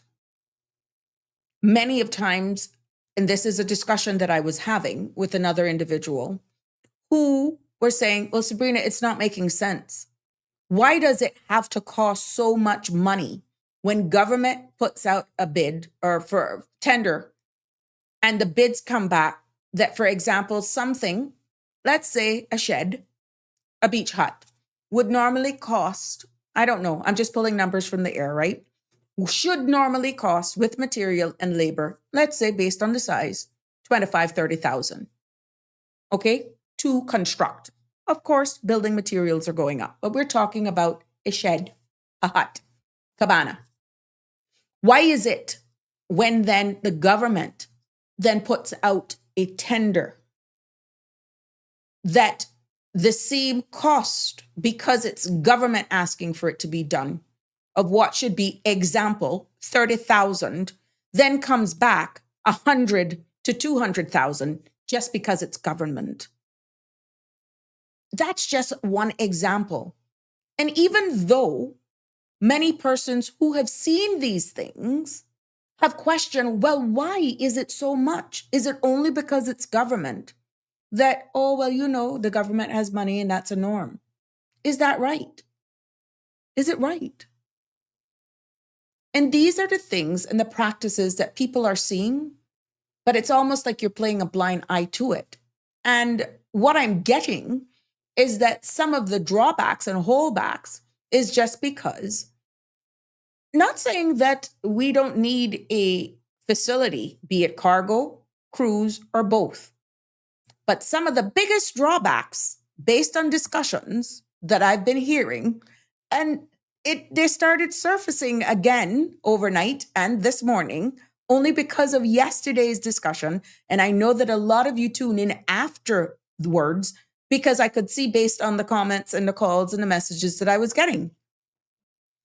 Why is it then that the cost factor, or the first thing that you hear is, oh, we're not going to do it because this one want it here. Or, you know, this one is going to gain because of that. This one has land here. That one has, I'm like, at some point we're going to have to just deal with the elephant in the room because we're not getting anywhere. We're like hamsters in a wheel, not to tell you that that is not something to be concerned about, because that could be, and I stand to be corrected, that could be inside trading, right? It could be. But does it take away from the national need, realization, accepting, owning up that our current cargo and cruise infrastructure doesn't need to be addressed? That's the big question. Now, for full disclosure, I am not advocating for or against as a host. I am merely bringing this subject to the forefront based on conversations that ensued yesterday. We have all, based on the feedback, identified and have established that something is going on at our ports. Something is going on. There's a structural issue. There is a system issue. There's also issues that I am seeing or hearing based on the comments that there's a lack of enforcement and there's just some underhandedness. And also, unaware of some of the discussions that ensued, another separate conversation came up that validated what was alleged yesterday, that there are overseas companies that is on the ground that are selling tours and that sort of stuff, that it appears they don't have license. And I said, well, how can you all be aware of this and nothing is being done? Because if I'm just a regular person and you all are saying this as though, okay, yes, there is an overseas company here or overseas companies here that are doing things without license and they're actually coining it, the companies are not even here, then at what point do you sound the bell and the whistle that enforcement is unaware of this? It's not that I'm doubting you. What I'm trying to say is that, yeah, it's just a conversation. Oh, yeah, I can't remember the name of the company, but oh, yes, Sabrina, that's a fact. Yeah, I've seen them. I know that. And you've heard the comments here as well.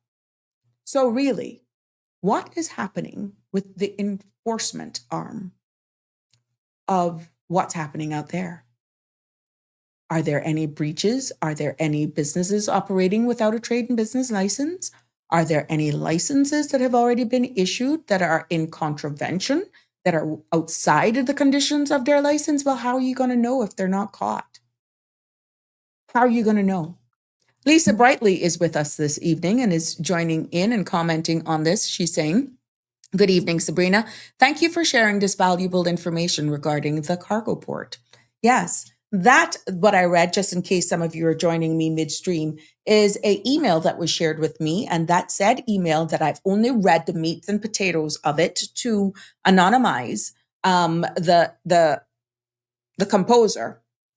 But that email was sent with an attachment of what was told to me yesterday in this email to every elected official, and not one person has acknowledged them.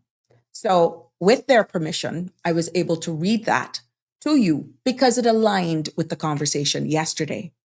Andrew's also weighing in on this topic this evening as we continue with our open mic summer edition here on Sabrina Speaks. 936-8255 should you want to give us a call, weigh in on this, or maybe something else was on your mind. Who to tell? We're all in for it. But Andrew is saying our tourism product is very expensive compared to our neighbors. How much value is there for the money? Cruise ship tourism is very important. However, we have to be very mindful of the costs. What do we want to attract? High end? Question mark. That's another question.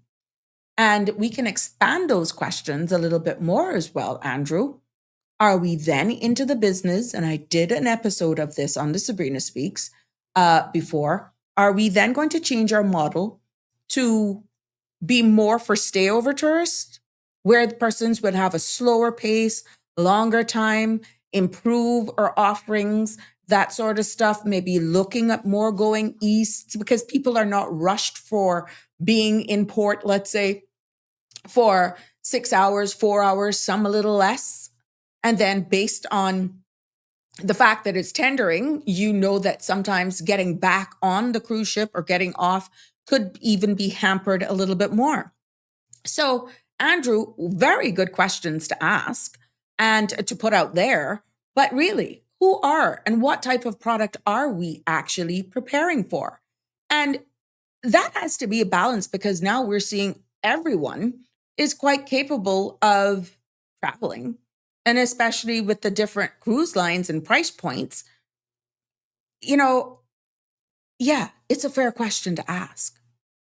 But nationally, Are we looking at more stayover, which is air arrivals, which we already realize that needs expansion as well, our airport? And do we then look at the stayover tourism from the airport, or we still address the needs of our facilities, be it a cargo? That's not going to go away because the shipment demands are still there. The demands for that is still continuing. And under the conditions that are out there, no one can disagree that don't need enhancements or could be improved if outright not relocated. Okay? But that's a bigger question. That's a bigger conversation as well. Where do we head? And that lies in every citizen, because at the end of the day, tourism being one of our primary pillars, we don't want to have that reactive effect where we're getting this branding internationally again, that there are fights. Remember, there was a time where that happened, but apparently now it's escalating again. It's starting again. And that is why it is so important that we're seeing and having this conversation. And I'm happy that the two callers, especially yesterday, brought it up. I thank all of the persons who reached out to me afterwards. But yeah, that question still looms. Do we want a higher end? Do we want a mix? Do we want a hybrid? And then what other opportunities? Do we then look at the Eastern District, sister islands, and all of that sort of stuff? All of these are national questions that needs to be answered because they have been asked. But in addition to that, we're seeing where a lot of legislation as well is woefully lacking when it comes to more enforcement. It's not that we don't have the laws, but what I'm getting based on what you all are sharing with us is that you're lacking enforcement. You're lacking enforcement. And again, the big word of accountability keeps showing up. And that, my friends, is the operational arm of government. That is the operational arm. And we know right now, currently, the port is operated as a statutory authority. They have a board of directors. Yeah. So in collaboration with core government, the minister for Plahi, who's responsible for ports, that's a statutory authority. That's how they're governed. And then Minister of Tourism, they will have to work very close together. And then, of course, you will have the final say.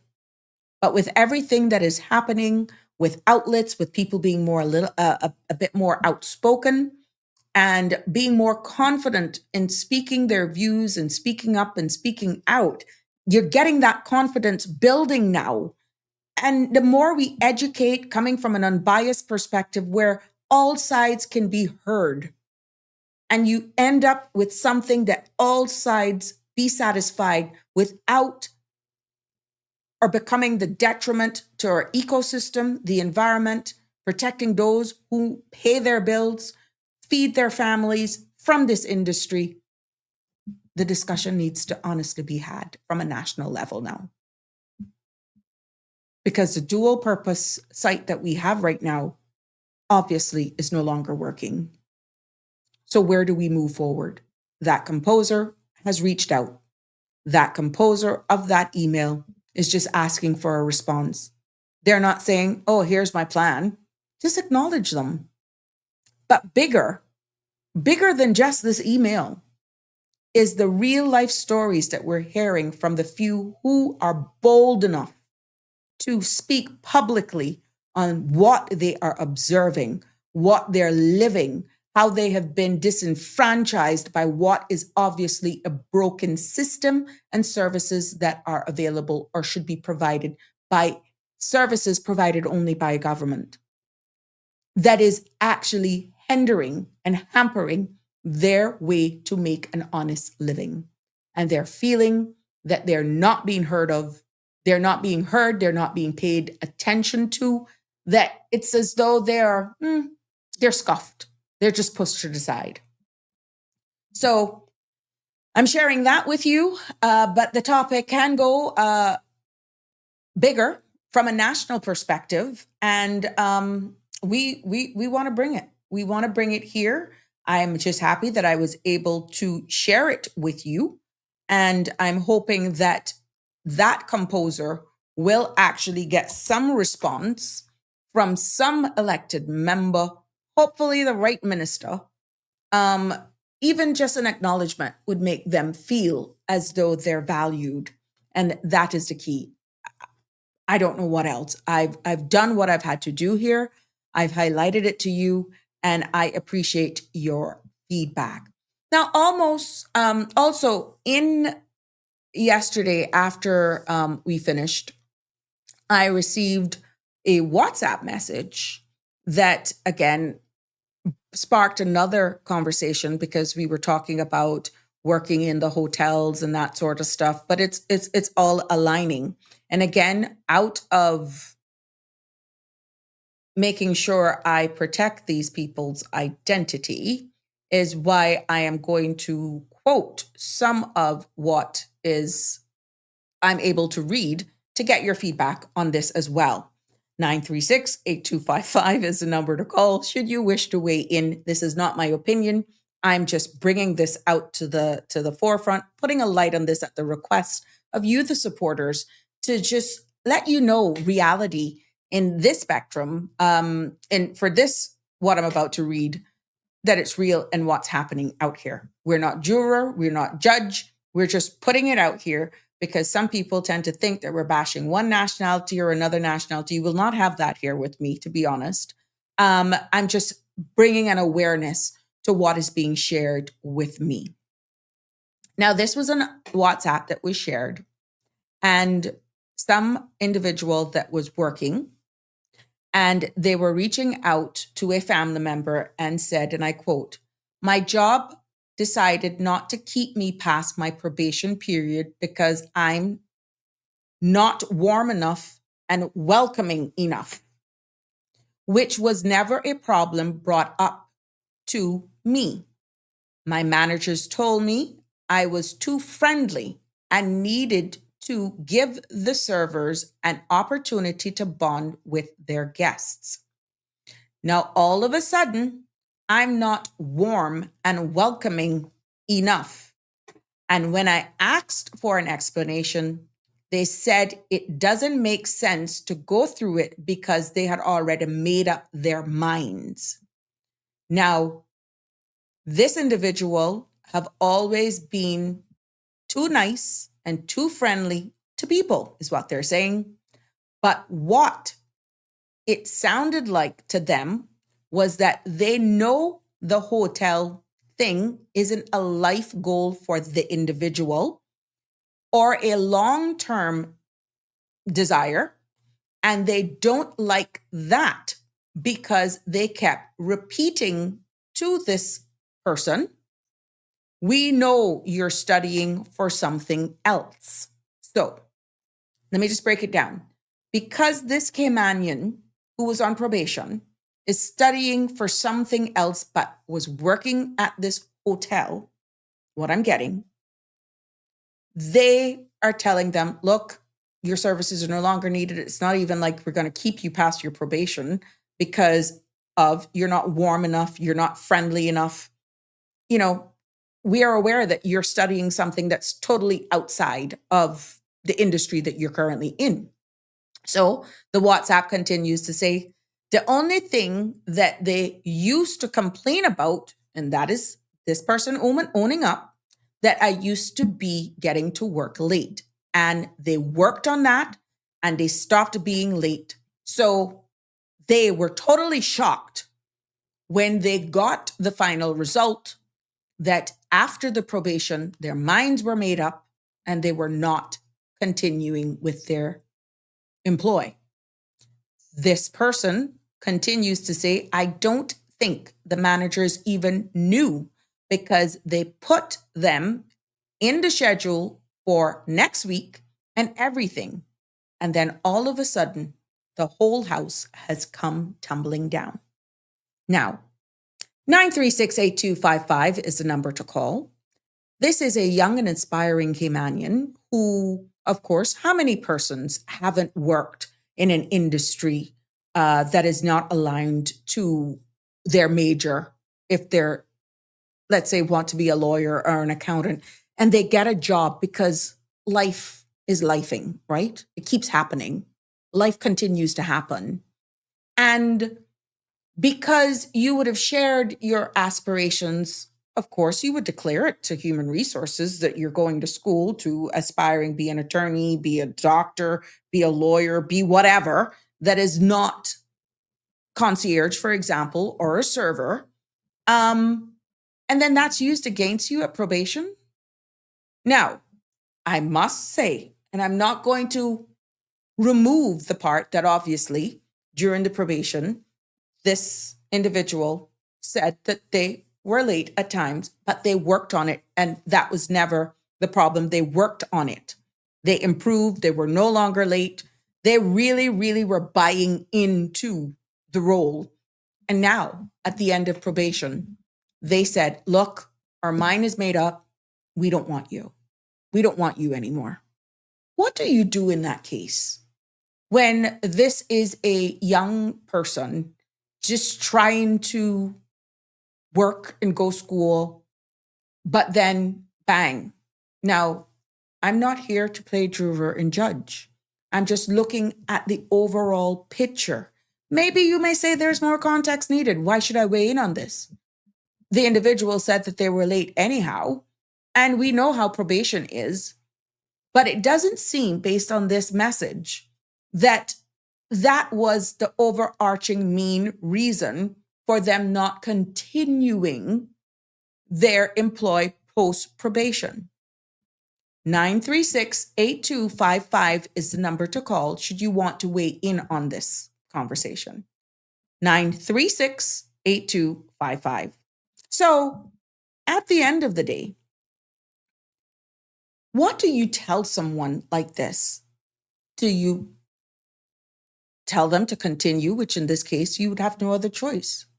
If I was a parent and this had happened, you hear it out. But like I said, there is some context that could be missing from this as well. But we have heard these stories over and over again, where it appears as though these things only then happen more frequently to those who are from here. And they're more inclined, they meaning employers, organizations, are more inclined to work with those who they have work permits for versus those who are legal and ordinarily resident, or if not outright Caymanians and don't require any work permits at all. Now, let's be fair. Let's be fair. What environment are we creating, or have we created here, is the big question. And do you feel at the end of the day that this was something that maybe they could have extended the probation? Maybe if that was an option that was given, it could have been a workaround? Or you just think that they were right in accordance to law and just following it by the law? They made the right decision as an organization. Do you feel at the end of the day that, especially when you're on probation, that you need to be on your game 100% of the time, never late? And because this is all that this individual is saying, that they do admit that they were late, but they worked on that and it was no longer an issue. And obviously, because they were on the roster, it means that the immediate supervisors didn't have a problem with the individual. But obviously, a decision was already made from a higher tier based on the reasons given for non-continuity of their employment was born on the fact that they were studying for something that was outside of that industry. That is cause for concern.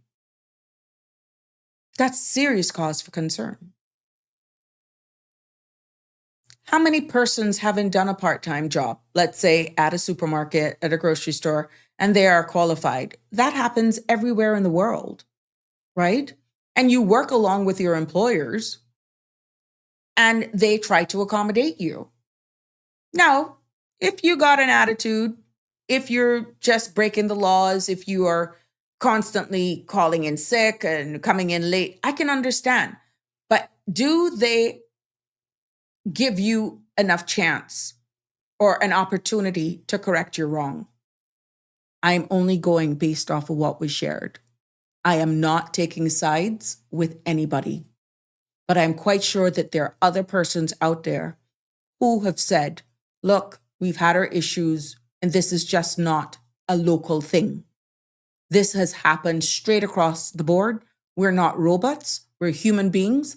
Life happens. We could probably have had a flat. We have probably had a sick child or children, or outright, we ourselves are just sick. You can't say that we can't get sick while we're on probation. We just don't get pay. Okay? Is that enough? Is that enough? How many persons are you aware of that has probably been exposed or have experienced something like this? So what I'm getting from this is that this young and aspiring Caymanian was devastated at this blow, and they just wanted to share their experience. They didn't hide the fact that they were late, but it was not a consistent thing that they may have felt warranted a decision to say probation is up, adios, your services are no longer needed. And at what point is enough when on probation?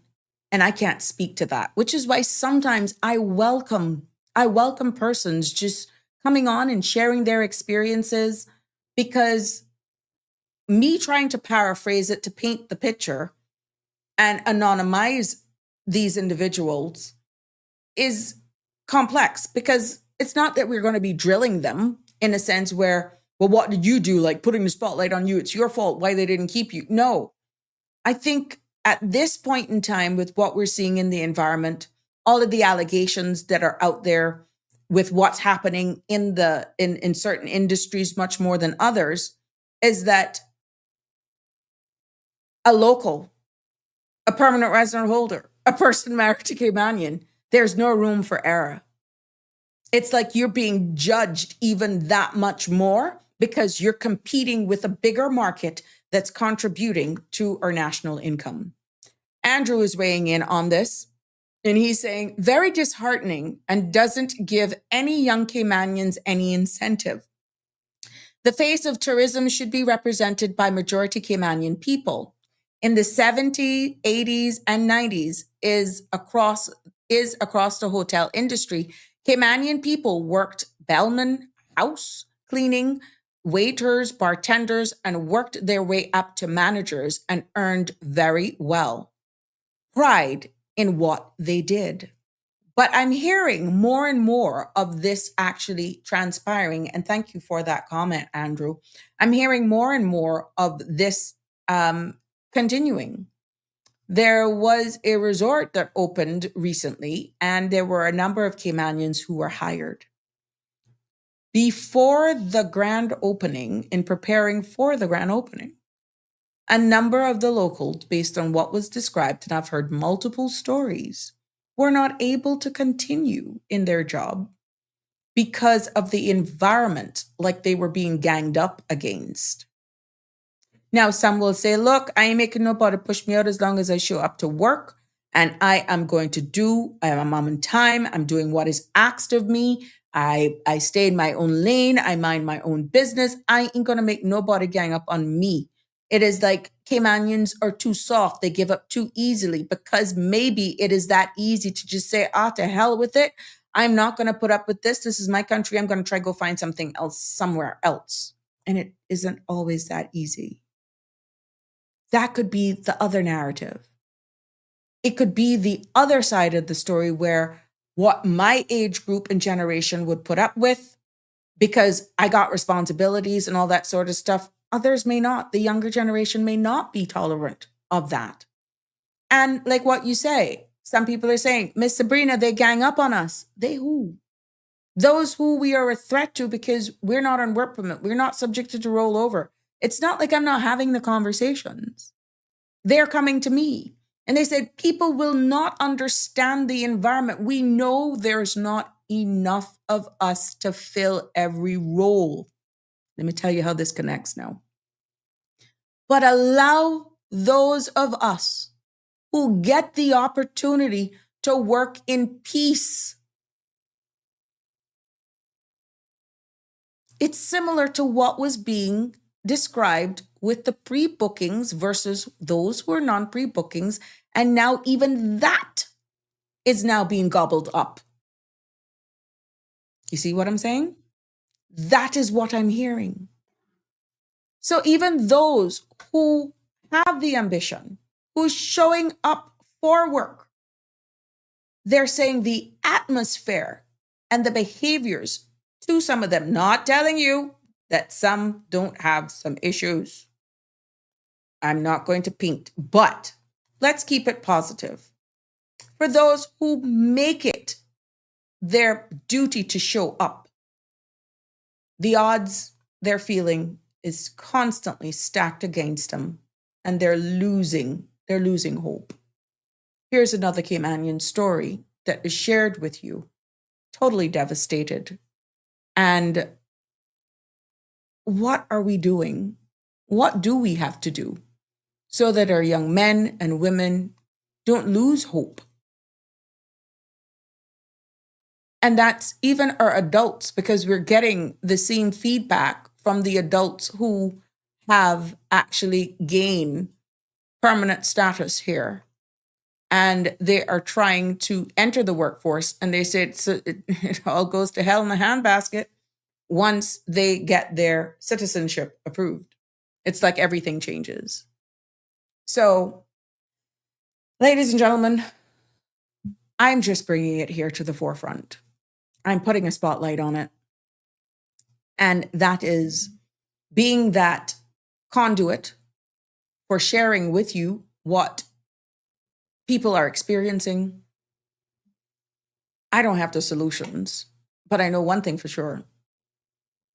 We need to come together, band together, coexist with the harsh realization that no jurisdiction can survive without imported labor. We have admitted and agreed that we have an environment where it's service-based, which means we provide services.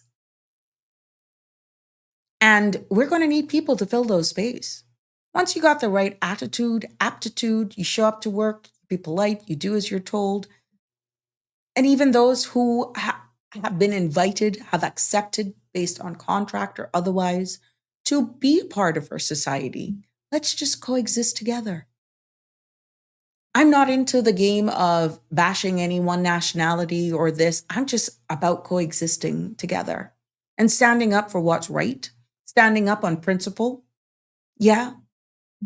And just living amongst each other, making an honest living and having that opportunity to be living in one of the most beautiful jurisdictions in the world. We still have so much to be thankful for, so much opportunities that they're bursting down. They're coming in with or without authorization to stay here. Yeah. And this is our home. This is our home. This is what sunset brings us. This is what so many people wish they could see. Look at that. Look at that. This is ours. From employment opportunities, business opportunities, sustaining yourselves in the workforce. This is our Cayman Islands. But at this rate that we're going, I don't know. I really don't know. When your people are just being felt as they're not valued, they're not heard, that, they're no longer matter unless you're in a certain sector, you're in a certain class, a certain tier. Then, Houston, we're having a problem because not everybody is going to sit down and take it. This, my friends, is home. We have opened our doors to so many. Opportunities are there. Why it appears as though we are holding on with our last little fingernail tip to pay our bills, to live? Why is it? You can't tell me that this is only a Caymanian problem.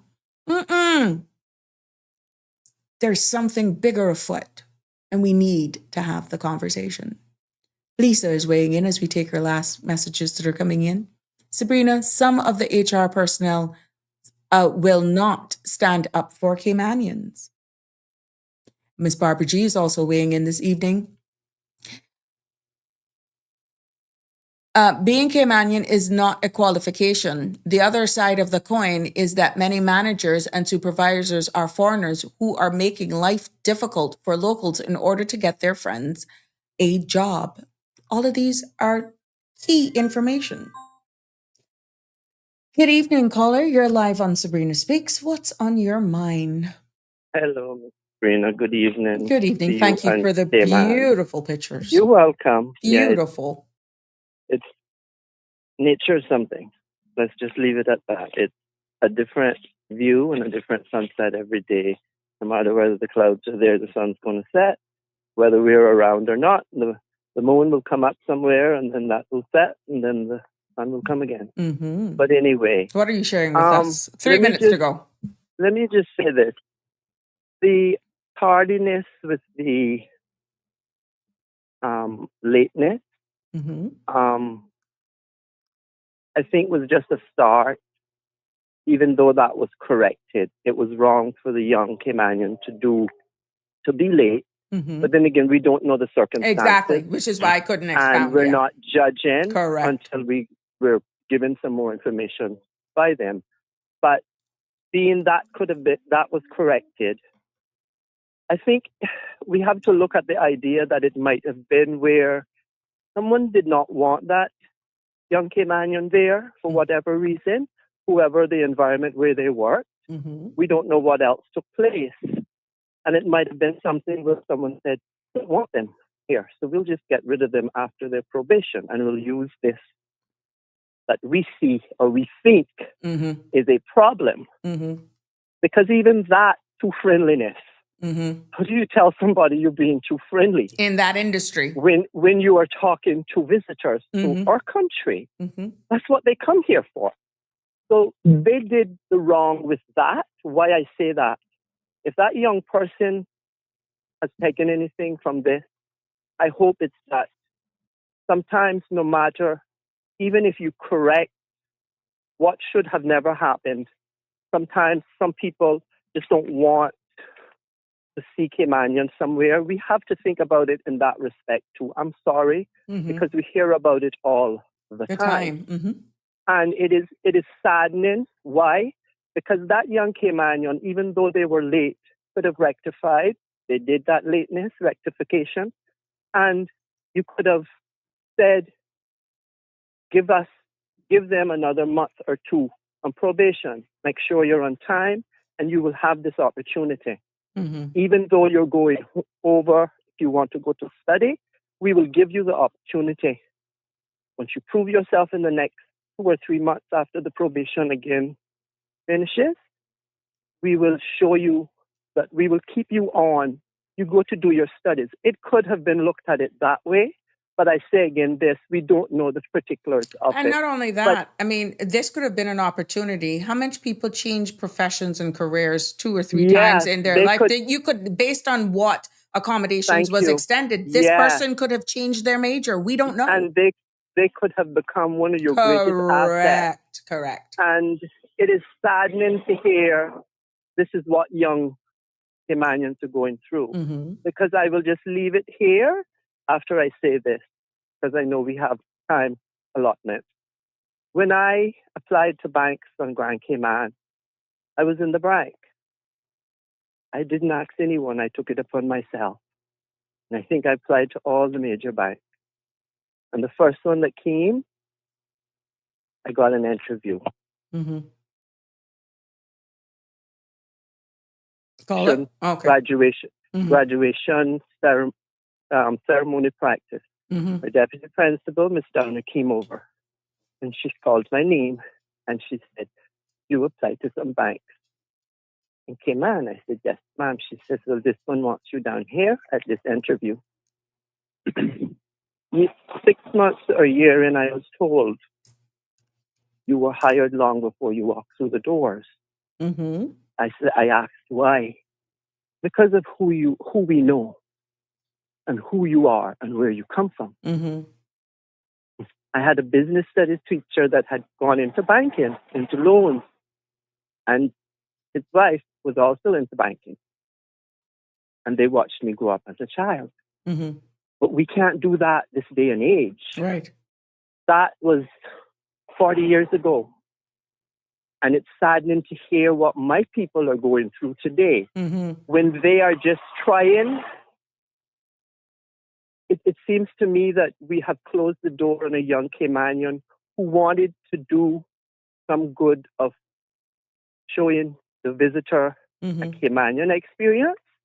And I think because of the amount of nationalities involved in our tourism product, by we not being able to have pushed tourism as an asset to us instead of as a burden that we can't get anything out of it, that is wrong. And we are in that place today because we did not see the value of tourism, and tourism has now blown up, and we are catering to the rich and the wealthy. And it is sad to hear a Caymanian has to go through this when they probably wanted to do that while they got to where they were going to study. You know, it's disheartening because I was in banking many years ago, and I worked at what is now, I think, the watercolors. And that was the old Beach Club Colony Resort. And I remember the good old days of the NCR machine. And I smile because I made many friends for a lifetime just from being nice as a Caymanian. And those were the years Cayman Airways came in at 1 a.m. I leave it there. It is disheartening to hear. Why? Because we should be pushing a tourism product. But if we are pushing it to get Caymanians, young ones, into the tourism industry, if these are the outcomes we are still going to hear from them. And 2026, when we say we're doing so much to get Caymanians into a product, that Caymanians should be the face of it, and that is the end of it. And then therefore we would lessen the population of this country when we get a lot more people employed. But Caymanians can't do it all, but we cannot keep pushing the young Caymanians out of an industry that if financial services goes, many would have to fall back on the tourism industry. I leave it there, Miss Sabrina. Thank We'll you talk very much. another evening. Thank It's you a for the beautiful beautiful sunset. pictures. It Yes, I was. know. And Yeah, it's I gorgeous. say to that young person, you smile like you always have been, young man or young woman. You're a good person. There will be obstacles put in your path, but you smile and you stay strong and you keep going forward. And another opportunity will come to you. And I can guarantee you 1,000,000% you won't be late showing up. There we go. Lesson God learned. bless. Lesson Thank you. learned. Thank you. Yes, ma'am. Have a good one. Likewise. Well, there we have it, Thank ladies and gentlemen. That wraps up today's episode of Sabrina Speaks, and I look forward to another exciting and engaging episode tomorrow. I want to thank you all for your comments. I want to thank you all for joining us. And remember, tomorrow evening, yes, Academy Sports Club is going to be out there. We want to make sure that we encourage everyone to go out and celebrate and support this event. Yes. And let's make it a family evening. So we want to encourage you to go out and let's just be a part of this event and tell me about it. I intend to be out there for sure. on Saturday. Yeah, because I'll be right here with you tomorrow evening. So please do have a good evening. Please be safe on our roads. And I'm looking forward to all of you. Connie Bonnie, thank you for staying up with us. And I know where you are. You don't have sunsets like these. No, you nor Harry has any sunset like these. Live happy either. Damian Henry, where are you? We missing you. You're on holiday too or what? Yep. Well, please do have a good evening. Have a good night. And we want to again thank our proud sponsor. Yes, that's Bridgepoint Immigration Consulting. Yeah, contact them today for your consult. 938-1337 or send them an email. bridgepoint.imn@gmail.com. Please do have a good evening. God bless. Love you lots. Until tomorrow, good night. That's a wrap for today's edition of Sabrina Speaks. Thank you for tuning in and for being part of the conversation. Remember, the dialogue doesn't stop here. Stay engaged, stay informed, and most importantly, stay empowered. We'll be back tomorrow at 5 p.m., same time, same place, right here on CMR TV and radio, where your voice matters and your truth is heard. Until then, K-Man, take care of yourself and each other. That's it for today's edition of Sabrina Speaks, where your voice matters, your story counts, and your truth is always welcome. Join us weekdays from 5 until 6:30 p.m. right here on CMR TV as we dive into the topics that matter most to you. Catch the show live or on demand at cmrtv.com. And don't forget to follow us on Facebook, YouTube, and Instagram so you never miss a moment. Until next time, stay informed, stay engaged, and always speak your truth.